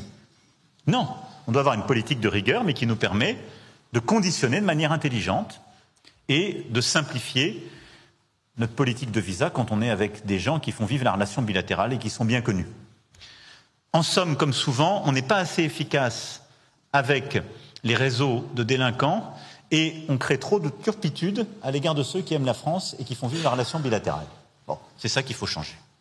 Le deuxième élément, c'est que nous devons avoir une politique européenne clarifiée, c'est ce à quoi nous sommes en train de nous atteler, en matière de contrôle et de conditionnalité de nos aides et de nos politiques de visa au niveau européen et de Schengen. Parce que tout ça ne marche pas si on a des partenaires au sein de Schengen qui ne l'appliquent pas. Ce que nous avons aussi vécu au moment où nous avons durci nos conditions, quand certains voisins ont, eux, libéralisé les mêmes conditions, permis des entrées sur le territoire de Schengen. Voilà. Donc il faut que cette politique, elle soit européenne, parce que, en tout cas, au moins dans le cadre de l'espace de Schengen, et c'est exactement le débat que nous allons avoir dans les prochains mois. Mais voilà l'équilibre, qui n'est pas une ambiguïté, qui est le refus d'une espèce d'esprit de facilité. Nous voulons continuer d'être une puissance attractive et ouverte, mais nous voulons lutter contre l'immigration clandestine, les réseaux de passeurs et ce qui nuit aujourd'hui à la quiétude et la sécurité dans certains quartiers ou certaines zones de notre pays. Et donc politique européenne, politique de visa et aussi politique française, ce sera le cadre d'un texte de loi qui sera présenté tout qui poursuivra son chemin parlementaire dans les prochaines semaines sous l'autorité du ministre. Troisième élément sur lequel je voulais revenir, c'est notre rôle de puissance partenariale de confiance. Je suis revenu l'année dernière, ces années précédentes, sur ce que nous avons appelé un multilatéralisme efficace, et dans ce contexte, le rôle de la France comme puissance d'équilibre au pluriel. Notre défi, on ne doit pas en prendre la charge seul, c'est que dans ce monde de plus en plus fragmenté, on a besoin de plus de coopération internationale et d'éviter une partition du monde dans ce duopole et en quelque sorte l'éclatement du monde dans une fragmentation. À cet égard, je veux que nous renforcions notre action autour de quelques éléments justement de partenariat auxquels je crois très profondément, qui, tout en défendant nos intérêts, nos principes et ceux de la souveraineté, nous permettent de dialoguer avec chacune et chacun. D'abord, le renouvellement de nos partenariats géographiques. Je vais être très rapide parce que sur le premier, je me suis déjà exprimé beaucoup de fois, c'est l'Afrique. J'ai évoqué l'Afrique sur la question sécuritaire, mais depuis le discours de Ouagadougou en novembre 2017, jusqu'à la conférence tenue ici le 27 février dernier, et à travers les différentes prises de parole que j'ai pu faire, et l'important sommet de Montpellier, qui a pu parfois, pour certaines ou certains, paraître baroque, je pense qu'il est quintessentiel de la nouvelle méthode. C'est que notre partenariat avec l'Afrique doit reposer sur un changement profond d'objectifs, de méthodes et d'interlocuteurs. Nous avons encore trop tendance à ne parler qu'avec les capitales et les gens au pouvoir. Évidemment qu'il faut le faire comme partout, c'est le travail d'ambassadeurs et d'ambassadrices. Mais sans doute plus qu'ailleurs, il faut parler, renforcer le lien avec la société civile, les oppositions et toutes les expressions des forces vives. C'est absolument indispensable. Si nous avons été pris à revers sur le continent africain, c'est que nous avions un dispositif par trop posé et tellement en intimité avec celles et ceux qui étaient au pouvoir qu'ils finissaient par n'en pas voir le reste de la société.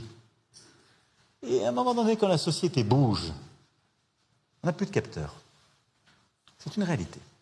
Et quand je vois les montants d'investissement solidaire, de partenariat, la force des équipes que nous avons dans beaucoup de ces pays, ça n'est pas acceptable. Donc on doit sortir beaucoup plus des sentiers battus, et renforcer le travail avec les sociétés civiles, avec tous les partenaires, avoir un agenda beaucoup plus sur école, santé, agriculture, climat, et donc les fondamentaux pour l'investissement solidaire que nous avons définis dans le cadre du Conseil présidentiel, sortant d'ailleurs aussi des priorités uniquement géographiques qui créent des effets de résilience, d'habitude, et au fond, le gâteau avalé n'avait plus de saveur. Et finalement, on faisait une politique que les gens ne voyaient pas et ne comprenaient pas que c'était la France, ils ne nous disaient pas merci. Parce qu'il faut quand même être lucide. On a aujourd'hui, le sentiment anti-français est largement manipulé par des réseaux, des néo-impérialistes en Afrique. Mais il y a aussi beaucoup d'endroits où on ne sait pas que c'est la France qui fait ceci ou cela. Donc on doit renforcer notre lien avec les sociétés civiles et tous les acteurs, y compris ceux qui peuvent paraître comme étant les plus marginaux. On doit renforcer dans nos verticaux les points que j'ai évoqués. On doit avoir une approche beaucoup plus par la formation, le développement économique, et renforcer aussi notre action par la culture, le sport et tous ces leviers. À cet égard, je veux souligner l'importance qu'avait eu la saison Africa 2020, qui, de l'innovation, la technologie en passant par la culture, avait complètement changé, je crois, le regard croisé que nous avons avec le continent.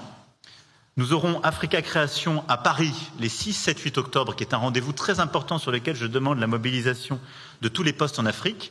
Et je veux que nous finalisions dans les 6 mois la mise en place de la Maison des mondes africains, qui est un projet très important aussi à cet égard. Dans le cadre de cet effort et de ce partenariat, et donc je vous incite vraiment à poursuivre ce changement de méthode, à aller beaucoup plus loin pour à la fois avoir plus d'influence, plus d'efficacité, renforcer les liens, je veux insister sur notre agenda en soutien et au service de la démocratie en Afrique. Sur ce sujet, nous avons une difficulté qui est notre passé. On l'a digéré, je l'ai dit à Ouagadougou de manière simple. Moi, je suis né après toutes les décolonisations. Et on ne peut pas dire que le continent africain, c'est formidable, c'est un continent très jeune. 70% de ce continent est né après les décolonisations, même plus que 70%. Et continuer à avoir un dialogue complètement complexé par le post-colonialisme. C'est une manipulation, il faut quand même être lucide. Nous, on ne doit pas tomber du côté de la facilité, des habitudes d'un post-colonialisme qu'on a nourri après colonisation, il faut être lucide, mais avec lequel on a rompu. Mais on doit assumer d'avoir une vraie politique de soutien de la démocratie. Et à cet égard, l'initiative d'Achille Mbembe, le fonds que nous avons mis en place et son action très ouverte sont un élément important sur lequel il faut s'appuyer. Alors, il faut s'appuyer de manière intelligente, c'est-à-dire partenariale, pas en la digérant ou la francisant, mais en acceptant qu'elle est ouverte et au service de tous. Mais comme sur beaucoup d'autres points, nous voulons que notre politique suive cette philosophie. Et je pense que c'est très important. Deuxième élément de partenariat géographique sur lequel je voulais insister, c'est l'Indo-Pacifique. Depuis mai 2018, nous avons une stratégie sur cette région. Parce que nous sommes une puissance Indo-Pacifique, parce que nous avons 1,5 million d'habitants dans cette région et 8 000 militaires. Alors, notre politique Indo-Pacifique, je vais en rappeler les termes, à la fois pour nous, pour nos partenaires de la région et plus largement. C'est une politique d'exigence et d'engagement avec la Chine. J'ai eu l'occasion d'avoir plusieurs discours sur la Chine, j'y reviendrai pas davantage ici. Nous avons fait un voyage, je pense, qui était important il y a quelques mois en Chine à cet égard. La France n'a pas une politique d'hostilité à la Chine. Nous avons une politique d'engagement, nous voulons améliorer les termes de l'échange sur le plan économique, on considère que c'est un grand partenaire sur le plan technologique et autres. Nous savons que les sujets de paix et de climat, pour n'en citer que deux, ont besoin de la Chine pour avoir une solution. Nous sommes lucides sur ces évolutions politiques et ce qui nous différencie, qu'il s'agisse des principes ou d'autres points. Et donc c'est une politique d'exigence et d'engagement. Et je le dis parce que nous sommes à l'aube d'une année importante, puisque 2024 marquera les 60 ans de nos relations diplomatiques et des points de rendez-vous sur beaucoup de notre agenda. Et donc il faut poursuivre cette ligne qui, je pense, est une ligne pragmatique. Et je le dis parce que nous n'avons jamais eu de naïveté, nous n'avons jamais été dans des formats, je dirais, de complaisance avec une politique chinoise plus conquérante. Et nous avons toujours dit avec beaucoup de respect, mais d'exigence aussi, ce qui allait avec l'autonomie stratégique. Nous sommes le premier pays européen à avoir dit sur les technologies de communication, c'est un sujet de souveraineté nationale, on ne vous laissera pas déployer certains composants. Nous sommes le pays d'Europe qui a le moins certains composants. Le moins. Mais on l'a fait de manière respectueuse. Et ensuite, on a européanisé cette approche. C'est cette ligne qu'il faut garder. Et donc, notre partenariat Indo-Pacifique, c'est de se battre pour un Indo-Pacifique libre, ouvert, en paix. Et au fond, dont la grammaire est de préserver la liberté de la souveraineté, sans esprit de conflictualité, mais en réinvestissant d'un point de vue militaire notre présence, en réinvestissant les exercices conjoints, ce que nous avons encore fait l'été dernier, en nous appuyant sur nos territoires ultramarins, et je pense que c'est un élément très important de notre politique Indo-Pacifique, c'est à travers la Polynésie française, la Nouvelle-Calédonie, Wallis et Futuna, la Réunion, Mayotte, nos terres australes et antarctiques françaises, avoir justement une approche qui valorise ces présences stratégiques et qui déploie des coopérations. C'est ce que nous avons annoncé encore à Nouméa il y a quelques mois sur une académie militaire conjointe et des déploiements. C'est ce que nous faisons en Polynésie française sur des aspects d'infrastructure ou économiques. C'est ce que nous faisons à La Réunion sur nos partenariats régionaux dans l'océan Indien et une diplomatie intégrée. Et donc, le partenariat Indo-Pacifique nous a permis, on l'a encore vu cet été, de la Papouasie-Nouvelle-Guinée en passant par le Vanuatu, de complètement reconvoquer la relation, parce que vous avez beaucoup d'États de la région qui ne veulent pas être enfermés, en quelque sorte, dans le choix entre les États-Unis et la Chine. Et donc, cette politique d'un partenariat ouvert, non soumis, non équidistant, je prends toujours cette précaution parce qu'après j'ai toujours 15 chroniques aux commentaires en disant mais il est équilibre, il est équidistant entre les États-Unis et la Chine, je ne vais pas vous refaire tout le chapitre. Ce sont nos alliés, nous partageons les mêmes valeurs, on n'a pas la même relation avec la Chine, etc. Mais enfin, ce que comprennent les partenaires de la région, j'ai pu le tester, troisième voie, ils comprennent bien. Alors, il y a plein de gens qui détestent. Moi, j'aime bien ce que les interlocuteurs comprennent bien, c'est toujours plus efficace. Donc, les gens de la région, ils aiment bien qu'on leur dise ça. Avec la France, vous avez un grand pays qui est une puissance diplomatique, militaire et économique, alors qui certes n'est pas une grande puissance démographique, qui se fait diluer dans le monde actuel, mais enfin, qui est fer de lance en Europe parce qu'il a des partenaires fiables, et qui vous propose une alliance qui n'est pas conflictuelle avec la Chine, mais qui n'est pas non plus de tout lui céder. C'est une voie d'avenir, cette politique. Croyez-en, mon expérience est une forme de bon sens. Et donc il faut avoir un agenda militaire, mais humble, à proportion de ce que nous sommes. un agenda diplomatique, un agenda climatique, d'économie bleue, de culture, qui est extrêmement fécond et qui s'appuie aussi sur nos territoires ultramarins. Et c'est aussi pour ça qu'il faut beaucoup plus s'engager dans notre diplomatie régionale, nos collectivités ultramarines de toute la région. Je pense que c'est un point absolument clé. On aura à y revenir dans les prochains mois. C'est le même esprit que je veux que nous développions, d'ailleurs, aux Caraïbes comme en Amazonie. Dans les Caraïbes, je me félicite que la Martinique ait rejoint CARICOM. On va tout faire pour que la Guadeloupe puisse faire la même chose. C'est une très bonne manière de construire des partenariats régionaux et une intégration dans cet espace. Et en Amérique latine, alors j'ai entendu beaucoup de commentaires sur les sommets de cet été en Amazonie, mais il se trouve qu'aujourd'hui, nous ne sommes pas partis du traité. Donc je voulais bien aller être le seul chef d'État européen, être invité à côté d'ambassadeurs européens pour aller expliquer dans une journée d'outreach, comme on dit, comment on finance l'Amazonie. Nous, on est une puissance amazonienne à travers la Guyane.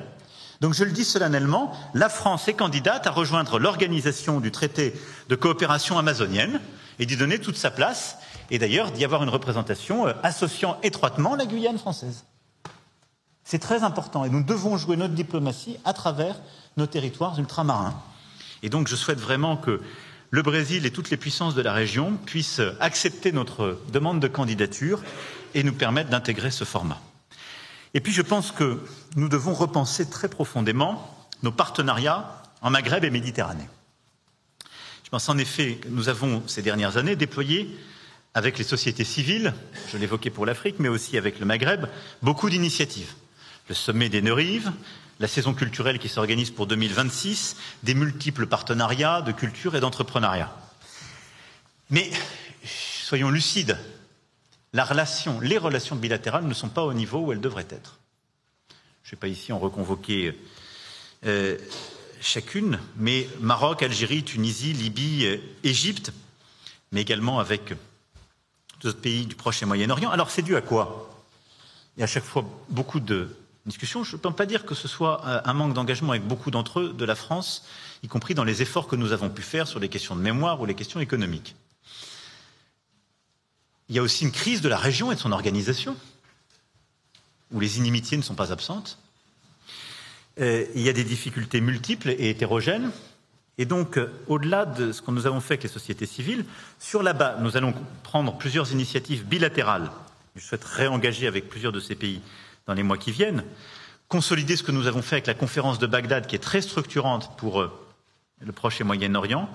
Et je souhaite que d'ici à la fin de l'année, sous l'autorité de la ministre, soit consolidé un agenda de relance intergouvernementale avec toute la région ou plus largement. Mais on voit bien que les questions d'environnement, de climat, de coproduction doivent nous permettre de repenser un agenda régional sur des termes différents que ceux dans lesquels nous vivons. Mais au-delà de cette approche géographique, quand je dis faire de la France une puissance partenariale de confiance, c'est aussi prendre des risques en matière de gouvernance internationale. En effet, il y a une crise de cette gouvernance internationale, c'est ce que j'expliquais dans mon propos introductif, parce qu'il y a une contestation de plus en plus du Conseil de sécurité, des Nations Unies, du FMI, de la Banque mondiale, etc. Je l'évoquais tout à l'heure dans des termes très directs, c'est ce que j'entends partout. Partout. Et il suffit d'ailleurs qu'on ouvre la fenêtre pour avoir à ce moment-là un déferlement.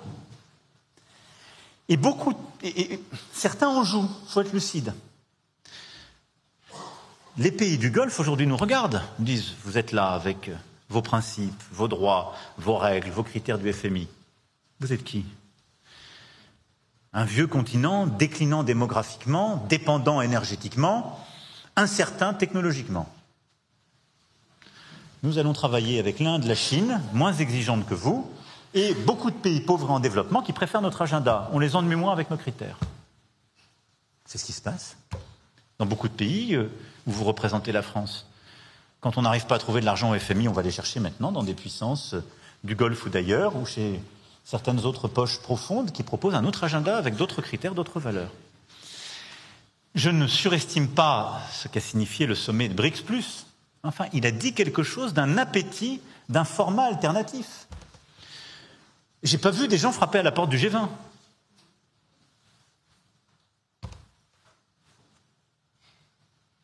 L'Union africaine que nous allons prendre.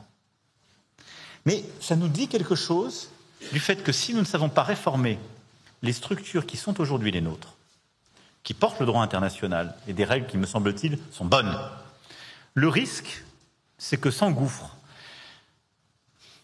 des manœuvres de déstabilisation et donc cette partition du monde que j'évoquais. Et donc mon premier point à cet égard, si nous voulons être des partenaires de confiance, je veux que vous me fassiez des propositions et que nous ayons de l'audace pour être les acteurs d'une réforme profonde de la gouvernance mondiale. Et en particulier, le FMI et la Banque mondiale, nous devons en réformer la gouvernance. C'est plus possible qu'autour de la table, il y ait des systèmes qui soient essentiellement déterminés par les adhérents au bureau et que ce soit que les pays riches.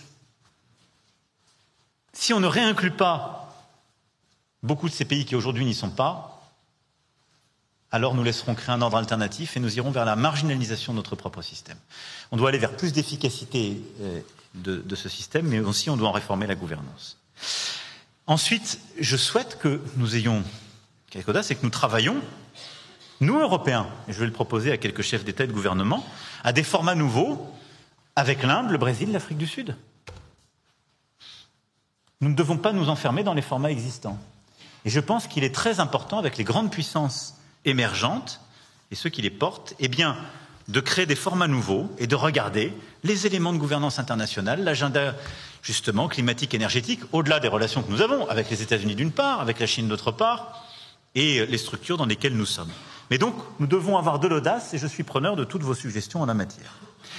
À cet égard, nous avons commencé un chemin très structurant et je veux qu'il pave le chemin des mois et des années à venir avec la réunion qui s'est tenue en juin dernier à Paris, le pacte de Paris pour les peuples et la planète. Notre sommet, en effet, de Paris pour ce nouveau pacte financier international a donné lieu à cette déclaration que nous avons appelée les 4 P. Ça tombe bien, ça marche aussi dans la langue de Shakespeare comme dans la langue de Molière. Il faut être très simple, les acronymes, les anglo-saxons sont bien meilleurs que nous, donc il faut sortir des sommets. Les 4 P, le pacte de Paris pour les peuples et la planète. Je crois beaucoup à ce que nous avons bâti, parce que nous l'avons bâti d'abord en concevant l'agenda avec des pays pauvres, des pays en développement, des pays à revenus intermédiaires, des pays émergents. Et on a dit au fond, il y a 4 principes simples. On ne doit pas avoir à choisir entre la lutte contre la pauvreté et la lutte pour le climat. Ça détend tout le monde parce qu'ils avaient quand même tous le sentiment qu'on leur donnait les leçons pour savoir comment respecter notre agenda sur le climat, sans davantage les aider pour lutter contre la pauvreté. 2, le chemin suivi est un chemin national. Il est dicté ni à Bruxelles, ni à Washington, ni dans quelque enceinte. Et donc on construit des partenariats pour soutenir une trajectoire nationale. 3, on a besoin d'un choc concessionnel. Il faut plus d'argent public. Ce qu'on a fait pour nous-mêmes, mais on doit pousser partout l'agenda. Et c'est ce que nous avons fait avec une mise sous tension de la Banque mondiale et du FMI, qui a donné lieu à des annonces et des nouvelles lignes directrices lors de ce sommet, et que nous allons devoir décliner parce qu'il est clair qu'on ne peut pas résoudre l'agenda de lutte contre la pauvreté et pour le climat si on ne met pas plus d'argent. Enfin, pour le climat et la biodiversité si on ne met pas plus d'argent. 4, il faut beaucoup plus d'argent privé, et il faut donc avoir un effet de levier de notre action beaucoup plus fort. Et ça vaut pour toutes nos banques de développement, nos banques multilatérales et nos institutions. S'il n'y a pas d'effet de levier, il y a souvent un effet d'éviction. Et donc mobiliser l'argent privé est indispensable sur cet agenda. Et donc l'agenda, ce 4P, est ce qui doit structurer notre action dans les prochains mois.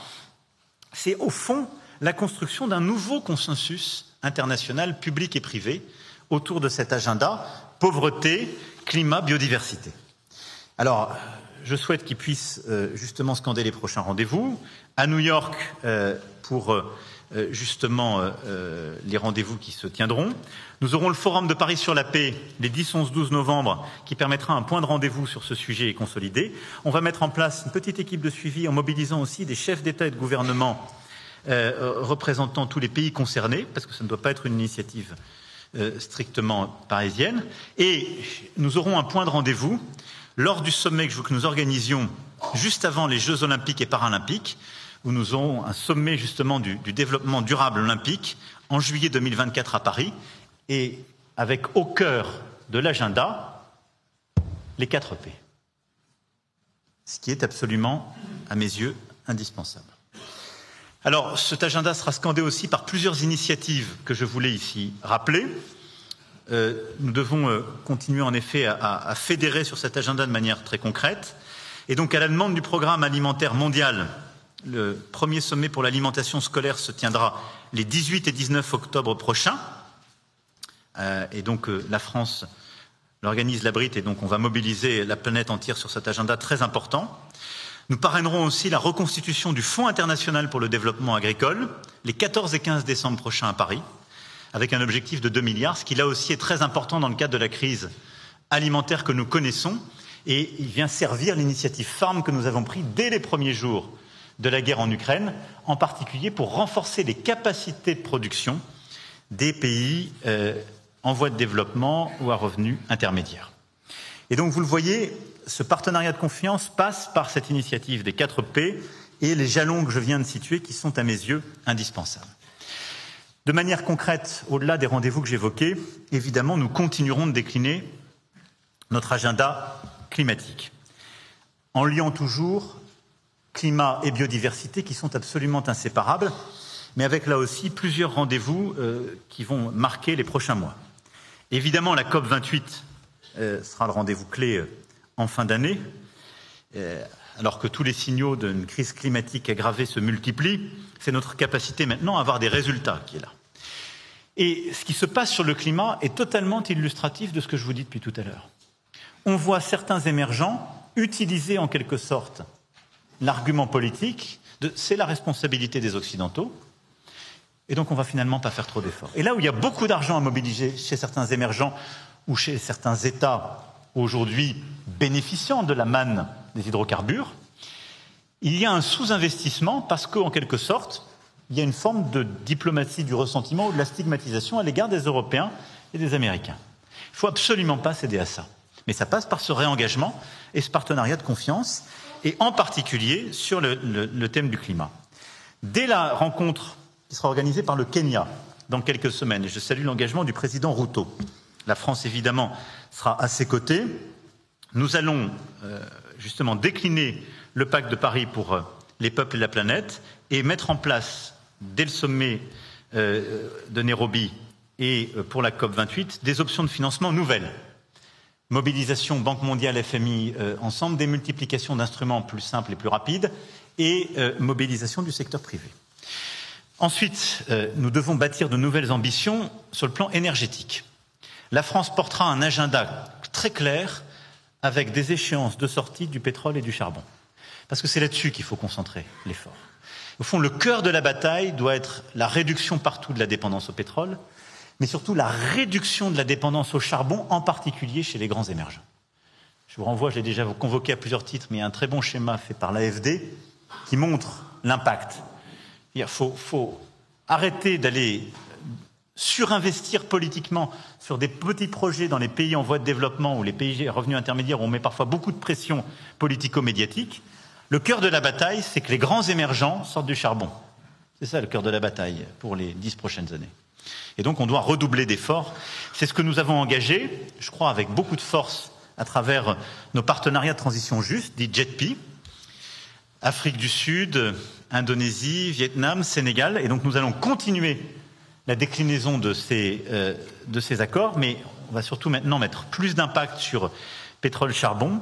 Et nous devons aller plus loin en partenariat avec ces grands pays émergents sur stockage du carbone, énergie renouvelable, hydrogène vert et nucléaire. Ensuite, il y a tout le travail sur la biodiversité et la préservation des forêts, qui sont tout à la fois des puits de carbone, des trésors de biodiversité. Et ces forêts tropicales et forêts primaires sont un point d'effort depuis plusieurs mois de notre diplomatie. Nous avons lancé, avec le One Forest Summit de Libreville en mars dernier, une action diplomatique qu'on avait commencée à Sharm el-Sheikh, qui est absolument indispensable, qui est au fond de dire sur 14% de la surface de la planète, qui est essentiellement Amazonie, forêt du bassin du fleuve Congo et Asie du Sud-Est, on a donc 14% les forêts primaires, les forêts tropicales les plus précieuses. On a 90% des écosystèmes pour les espèces vertébrées connues et 75% du carbone irrécupérable. Et là, on a créé tous les mécanismes de la Terre pour faire de la reforestation. On ne valorise pas la préservation de ces espèces. Et vous le voyez, à chaque fois qu'on déforeste sur ces zones, on recule énormément parce qu'on libère du carbone irrécupérable massivement, on détruit des écosystèmes pour la biodiversité qui sont souvent eux aussi totalement irrécupérables, et on fait une marche arrière terrible. Donc on a bâti une méthode nouvelle, on va la finaliser pour la COP28, justement avec la valorisation des crédits biodiversité et d'un meilleur fonctionnement du marché carbone. On a mis en place des partenariats de conservation qu'on a commencé à décliner avec le Gabon, avec la Papouasie-Nouvelle-Guinée à l'été dernier, avec la mobilisation de financements publics et privés pour préserver ces espaces en lien justement avec les peuples autochtones. Et nous allons le poursuivre, c'est ce que nous voulons faire aussi en Amazonie, à travers notre propre territoire, mais aussi nos principaux partenaires, en particulier le Brésil. Et puis enfin, en matière climatique, il y a tout le travail sur les océans, qui est un enjeu fondamental, là aussi pour le climat, mais aussi pour la biodiversité et la souveraineté. Ces derniers mois ont été marqués par des avancées très importantes, l'accord BBNJ pour la très haute mer et les négociations sur le plastique, et la France y a joué un rôle clé. Et je félicite toutes les équipes de négociation en la matière, puisque ces accords étaient bloqués depuis bien longtemps et nous avons su, par en particulier les discussions avec le G77 et d'autres, marquer des avancées historiques. Tout ça prépare le chemin vers la conférence des Nations Unies sur les océans que nous accueillerons à Nice en juin 2025 et que nous co-organisons avec le Costa Rica. Et donc il y aura un point de rendez-vous en 2024 avec le Costa Rica. 2025 en juin, ce sera Nice. Et c'est un rendez-vous qu'il faut préparer dès maintenant parce qu'il y a une diplomatie des océans à bâtir, comme nous avons commencé à avoir une diplomatie des forêts. Et ce sont des leviers extrêmement importants. D'abord parce qu'ils parlent aux gens, parce qu'ils construisent justement des truchements nouveaux. Nous sommes beaucoup plus crédibles que nos compétiteurs. Et je crois qu'ils nous permettent de mobiliser notre diplomatie de manière à la fois innovante et efficace. Enfin, je veux qu'on mobilise ces partenariats justement nouveaux de coopération et de confiance pour deux derniers sujets. L'un, je dirais très vite, c'est évidemment la lutte contre les inégalités internationales et pour une fiscalité internationale plus juste. Nous devons aller au bout du travail fait ces dernières années pour l'impôt minimal et la taxation numérique. Le travail n'est pas fini et il faut continuer d'engager avec les éléments bloquants sur le plan international et évidemment la technologie, en particulier l'intelligence artificielle. Ces dernières années, nous avons été au cœur de vraies innovations diplomatiques. Avec les sommets Tech for Good ici, on a commencé à avoir une vraie forme nouvelle d'approche partenariale. On a mis autour de la table des États, des ONG, des entreprises, et donc toutes les parties prenantes de ce qui fait la technologie, qui s'est cristallisé à partir de l'appel de Christchurch en mai 2019, qui s'est tenu ici même, et qui maintenant se décline de manière suivie. Et je veux saluer vraiment le partenariat avec nos amis néo-zélandais. Nous devons suivre le fil de ce partenariat qui nous a permis le retrait en 1 heure des contenus terroristes. On doit continuer le travail pour la lutte contre les contenus haineux, les manipulations de l'information et avoir au fond un ordre public numérique. C'est absolument indispensable. Nous l'avons complété par une initiative en novembre dernier pour la protection des enfants en ligne, qui est clé et que nous tiendrons justement pour son deuxième rendez-vous lors du Forum de Paris sur la paix. C'est exactement la même méthode, celle du processus multi-acteurs que nous voulons avoir pour l'intelligence artificielle. Nous essayons de construire un schéma commun en franco-allemand, mais le G7 s'en est saisi à Hiroshima, l'Europe a commencé à réguler. Le défi qui est le nôtre, c'est d'investir davantage en Européens pour être compétitifs par rapport aux Américains et aux Chinois, et donc d'avoir d'abord un agenda d'investissement et de compétitivité, et de penser tout de suite la régulation, et de la penser à la bonne échelle. La régulation de l'intelligence artificielle ne peut bien se faire qu'à l'échelle internationale. Nous ne pouvons pas ni ne devons régionaliser sa régulation. Ce serait une erreur parce que si l'Europe va trop vite et trop loin en termes de régulation dès maintenant, alors même que nous ne sommes pas une puissance motrice aujourd'hui des innovations, nous prenons un grand risque. Ensuite, parce qu'il y a partout un réveil sur la nécessité de régulation. Et donc nous devons engager avec cela et en quelque sorte prendre l'initiative. Les Britanniques ont fait un premier sommet qui est important, auquel la France sera représentée début novembre. lors du Forum de Paris sur la paix, nous tiendrons justement un sommet important sur la régulation, et parce que le G7 a décidé que les instances de régulation seraient installées à Paris. En effet, le partenariat mondial pour l'intelligence artificielle, qui s'est créé sous présidence canadienne du G7, que nous avons consolidé à Biarritz sous présidence française, a son bureau adossé à l'OCDE. Et c'est une chance. L'OCDE, le partenariat mondial pour l'intelligence artificielle, l'UNESCO, dans ses dimensions culturelles et éthiques, doivent être des lieux, et Paris en est de manière naturelle la capitale, de pensée et de conception d'une régulation de l'intelligence artificielle. Mais il faut le faire dès maintenant, en association très étroite avec tous les partenaires et dans une approche multi-acteurs que j'évoquais. Et on doit penser une régulation dès la conception des instruments, by design, comme on dit en bon français, et la plus large possible, et donc dans une approche, comme c'est le faire l'OCDE, très inclusive pour être efficace, et aussi par les K-types, c'est-à-dire la lutte contre les manipulations de l'information, les productions les plus sensibles. Je ne veux pas être ici trop long, mais c'est un agenda clé pour nous, sur lequel nous suivrons cette méthode. Donc vous le voyez, tous ces partenariats sont clés, et je ne suis pas exhaustif sur la méthode à avoir. L'un des derniers que nous tenterons de déployer lors du Forum de Paris sur la paix, ce sera notre agenda pour les pôles, où nous tiendrons une réunion à la fois scientifique et diplomatique pour justement essayer de reconsolider la stratégie internationale que nous devons avoir pour le pôle Nord et pour le pôle Sud. Enfin, et je conclurai sur cela, tout cela est évidemment servi accompagné d'un agenda de rayonnement et d'influence. Vous le connaissez, il est au cœur de votre approche, de ce que nous faisons depuis des années, parfois des décennies, et de l'engagement qui est le vôtre. Mais je veux, pour conclure, en dire un mot. Dans cette période, nous devons plus encore qu'hier renforcer notre investissement collectif pour la langue et la culture française. Parce que c'est, je crois, un agenda au service des intérêts de notre pays. Il sert l'agenda géopolitique, économique, stratégique que j'évoquais. Plus on parle français, plus on construit de l'intimité et de la bonne compréhension de ce que nous sommes. Je pense aussi que c'est un agenda utile pour les régions où nous le développons. À cet égard, il faut continuer à déployer la réforme de l'AEFE que nous avons lancée, qui permet de former beaucoup plus et plus efficacement des enfants français et non français dans notre langue avec nos méthodes, et consolider ce rôle de la France comme puissance éducative et l'importance du français.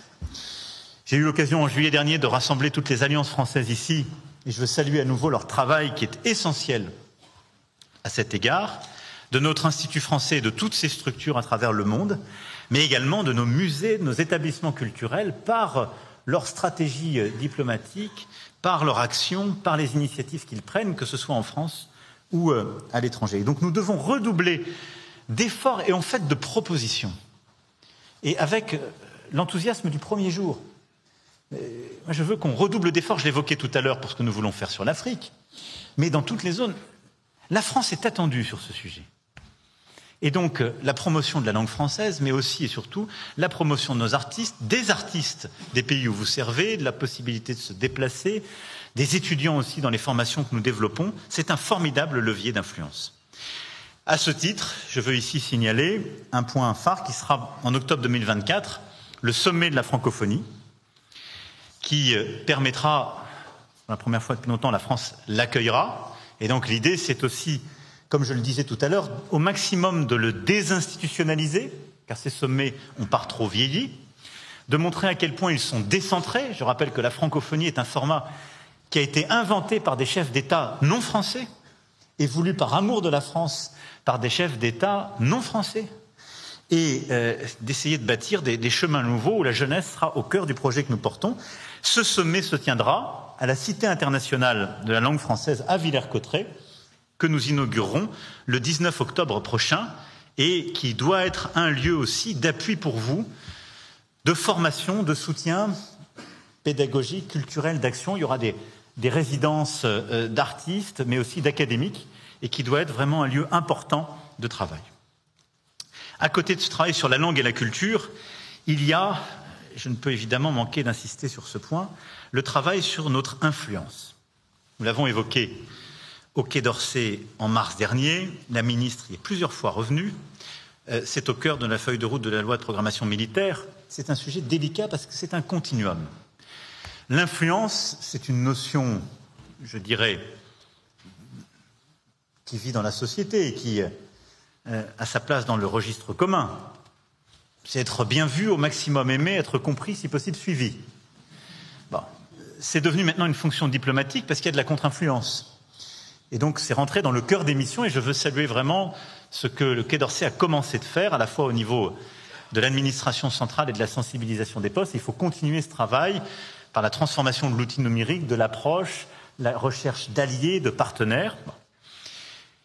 Et il y a un continuum dans le militaire, on le voit bien, et on l'a vu dans les théâtres d'opération les plus importants, parce qu'il est difficile de mener une opération militaire dans la durée lorsqu'il y a de la contre-influence qui est menée sur notre sol, dans nos propres réseaux d'information et dans les pays où nous opérons.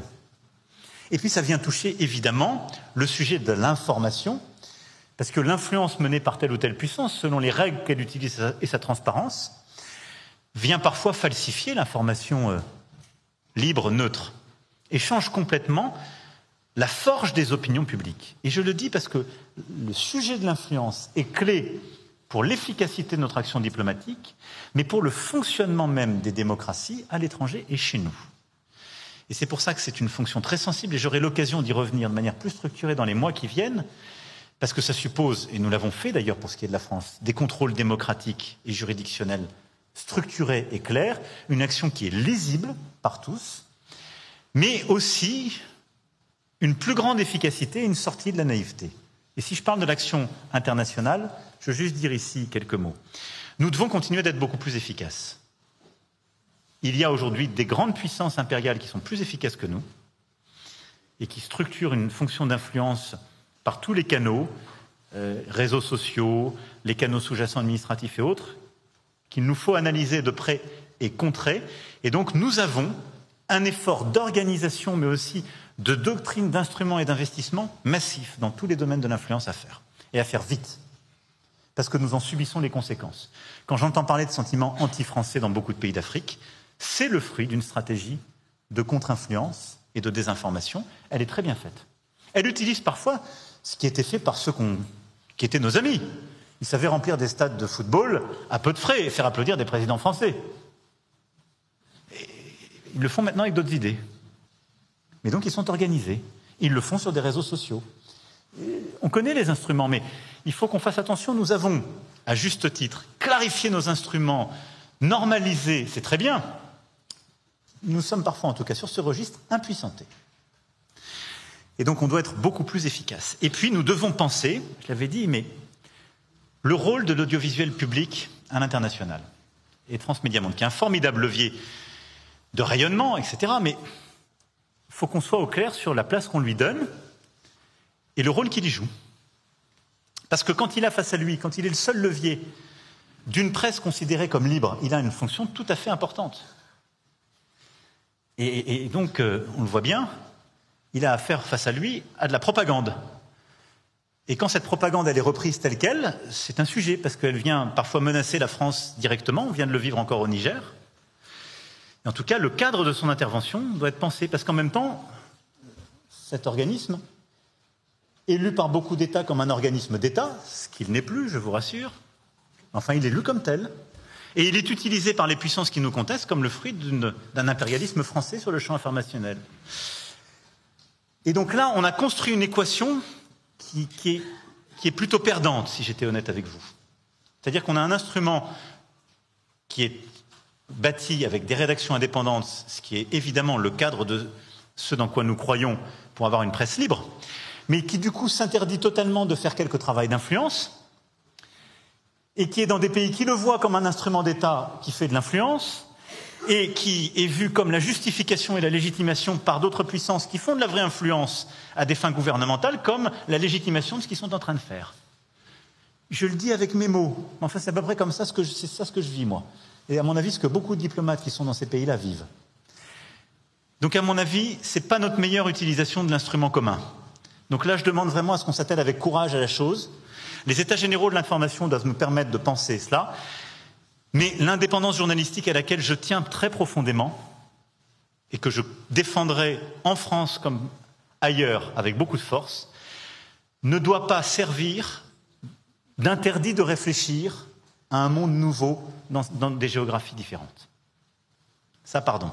En tout cas, la bonne utilisation de l'argent public et la responsabilité qui sont les miennes m'impose d'ouvrir ce travail de réflexion qui est absolument indispensable et qui doit être au cœur des chantiers de la ministre des Affaires étrangères et de la Culture pour les mois à venir.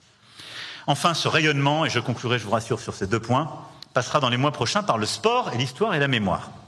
Le sport, c'est une évidence, mais ça va mieux en le répétant. Le 8 septembre prochain, la Coupe du monde du rugby sera accueillie en France. C'est un événement diplomatique, un événement de rayonnement, mais nous aurons beaucoup de dirigeants, en particulier de l'hémisphère sud, qui seront à Paris. Et donc, évidemment, c'est à préparer, à valoriser, à consolider, dans le cadre aussi de nos partenariats sportifs à travers toutes les régions que j'évoquais. Et puis, les Jeux olympiques s'ouvriront le 26 juillet prochain, et dans 1 an, jour pour jour, les Jeux paralympiques ouvriront à Paris.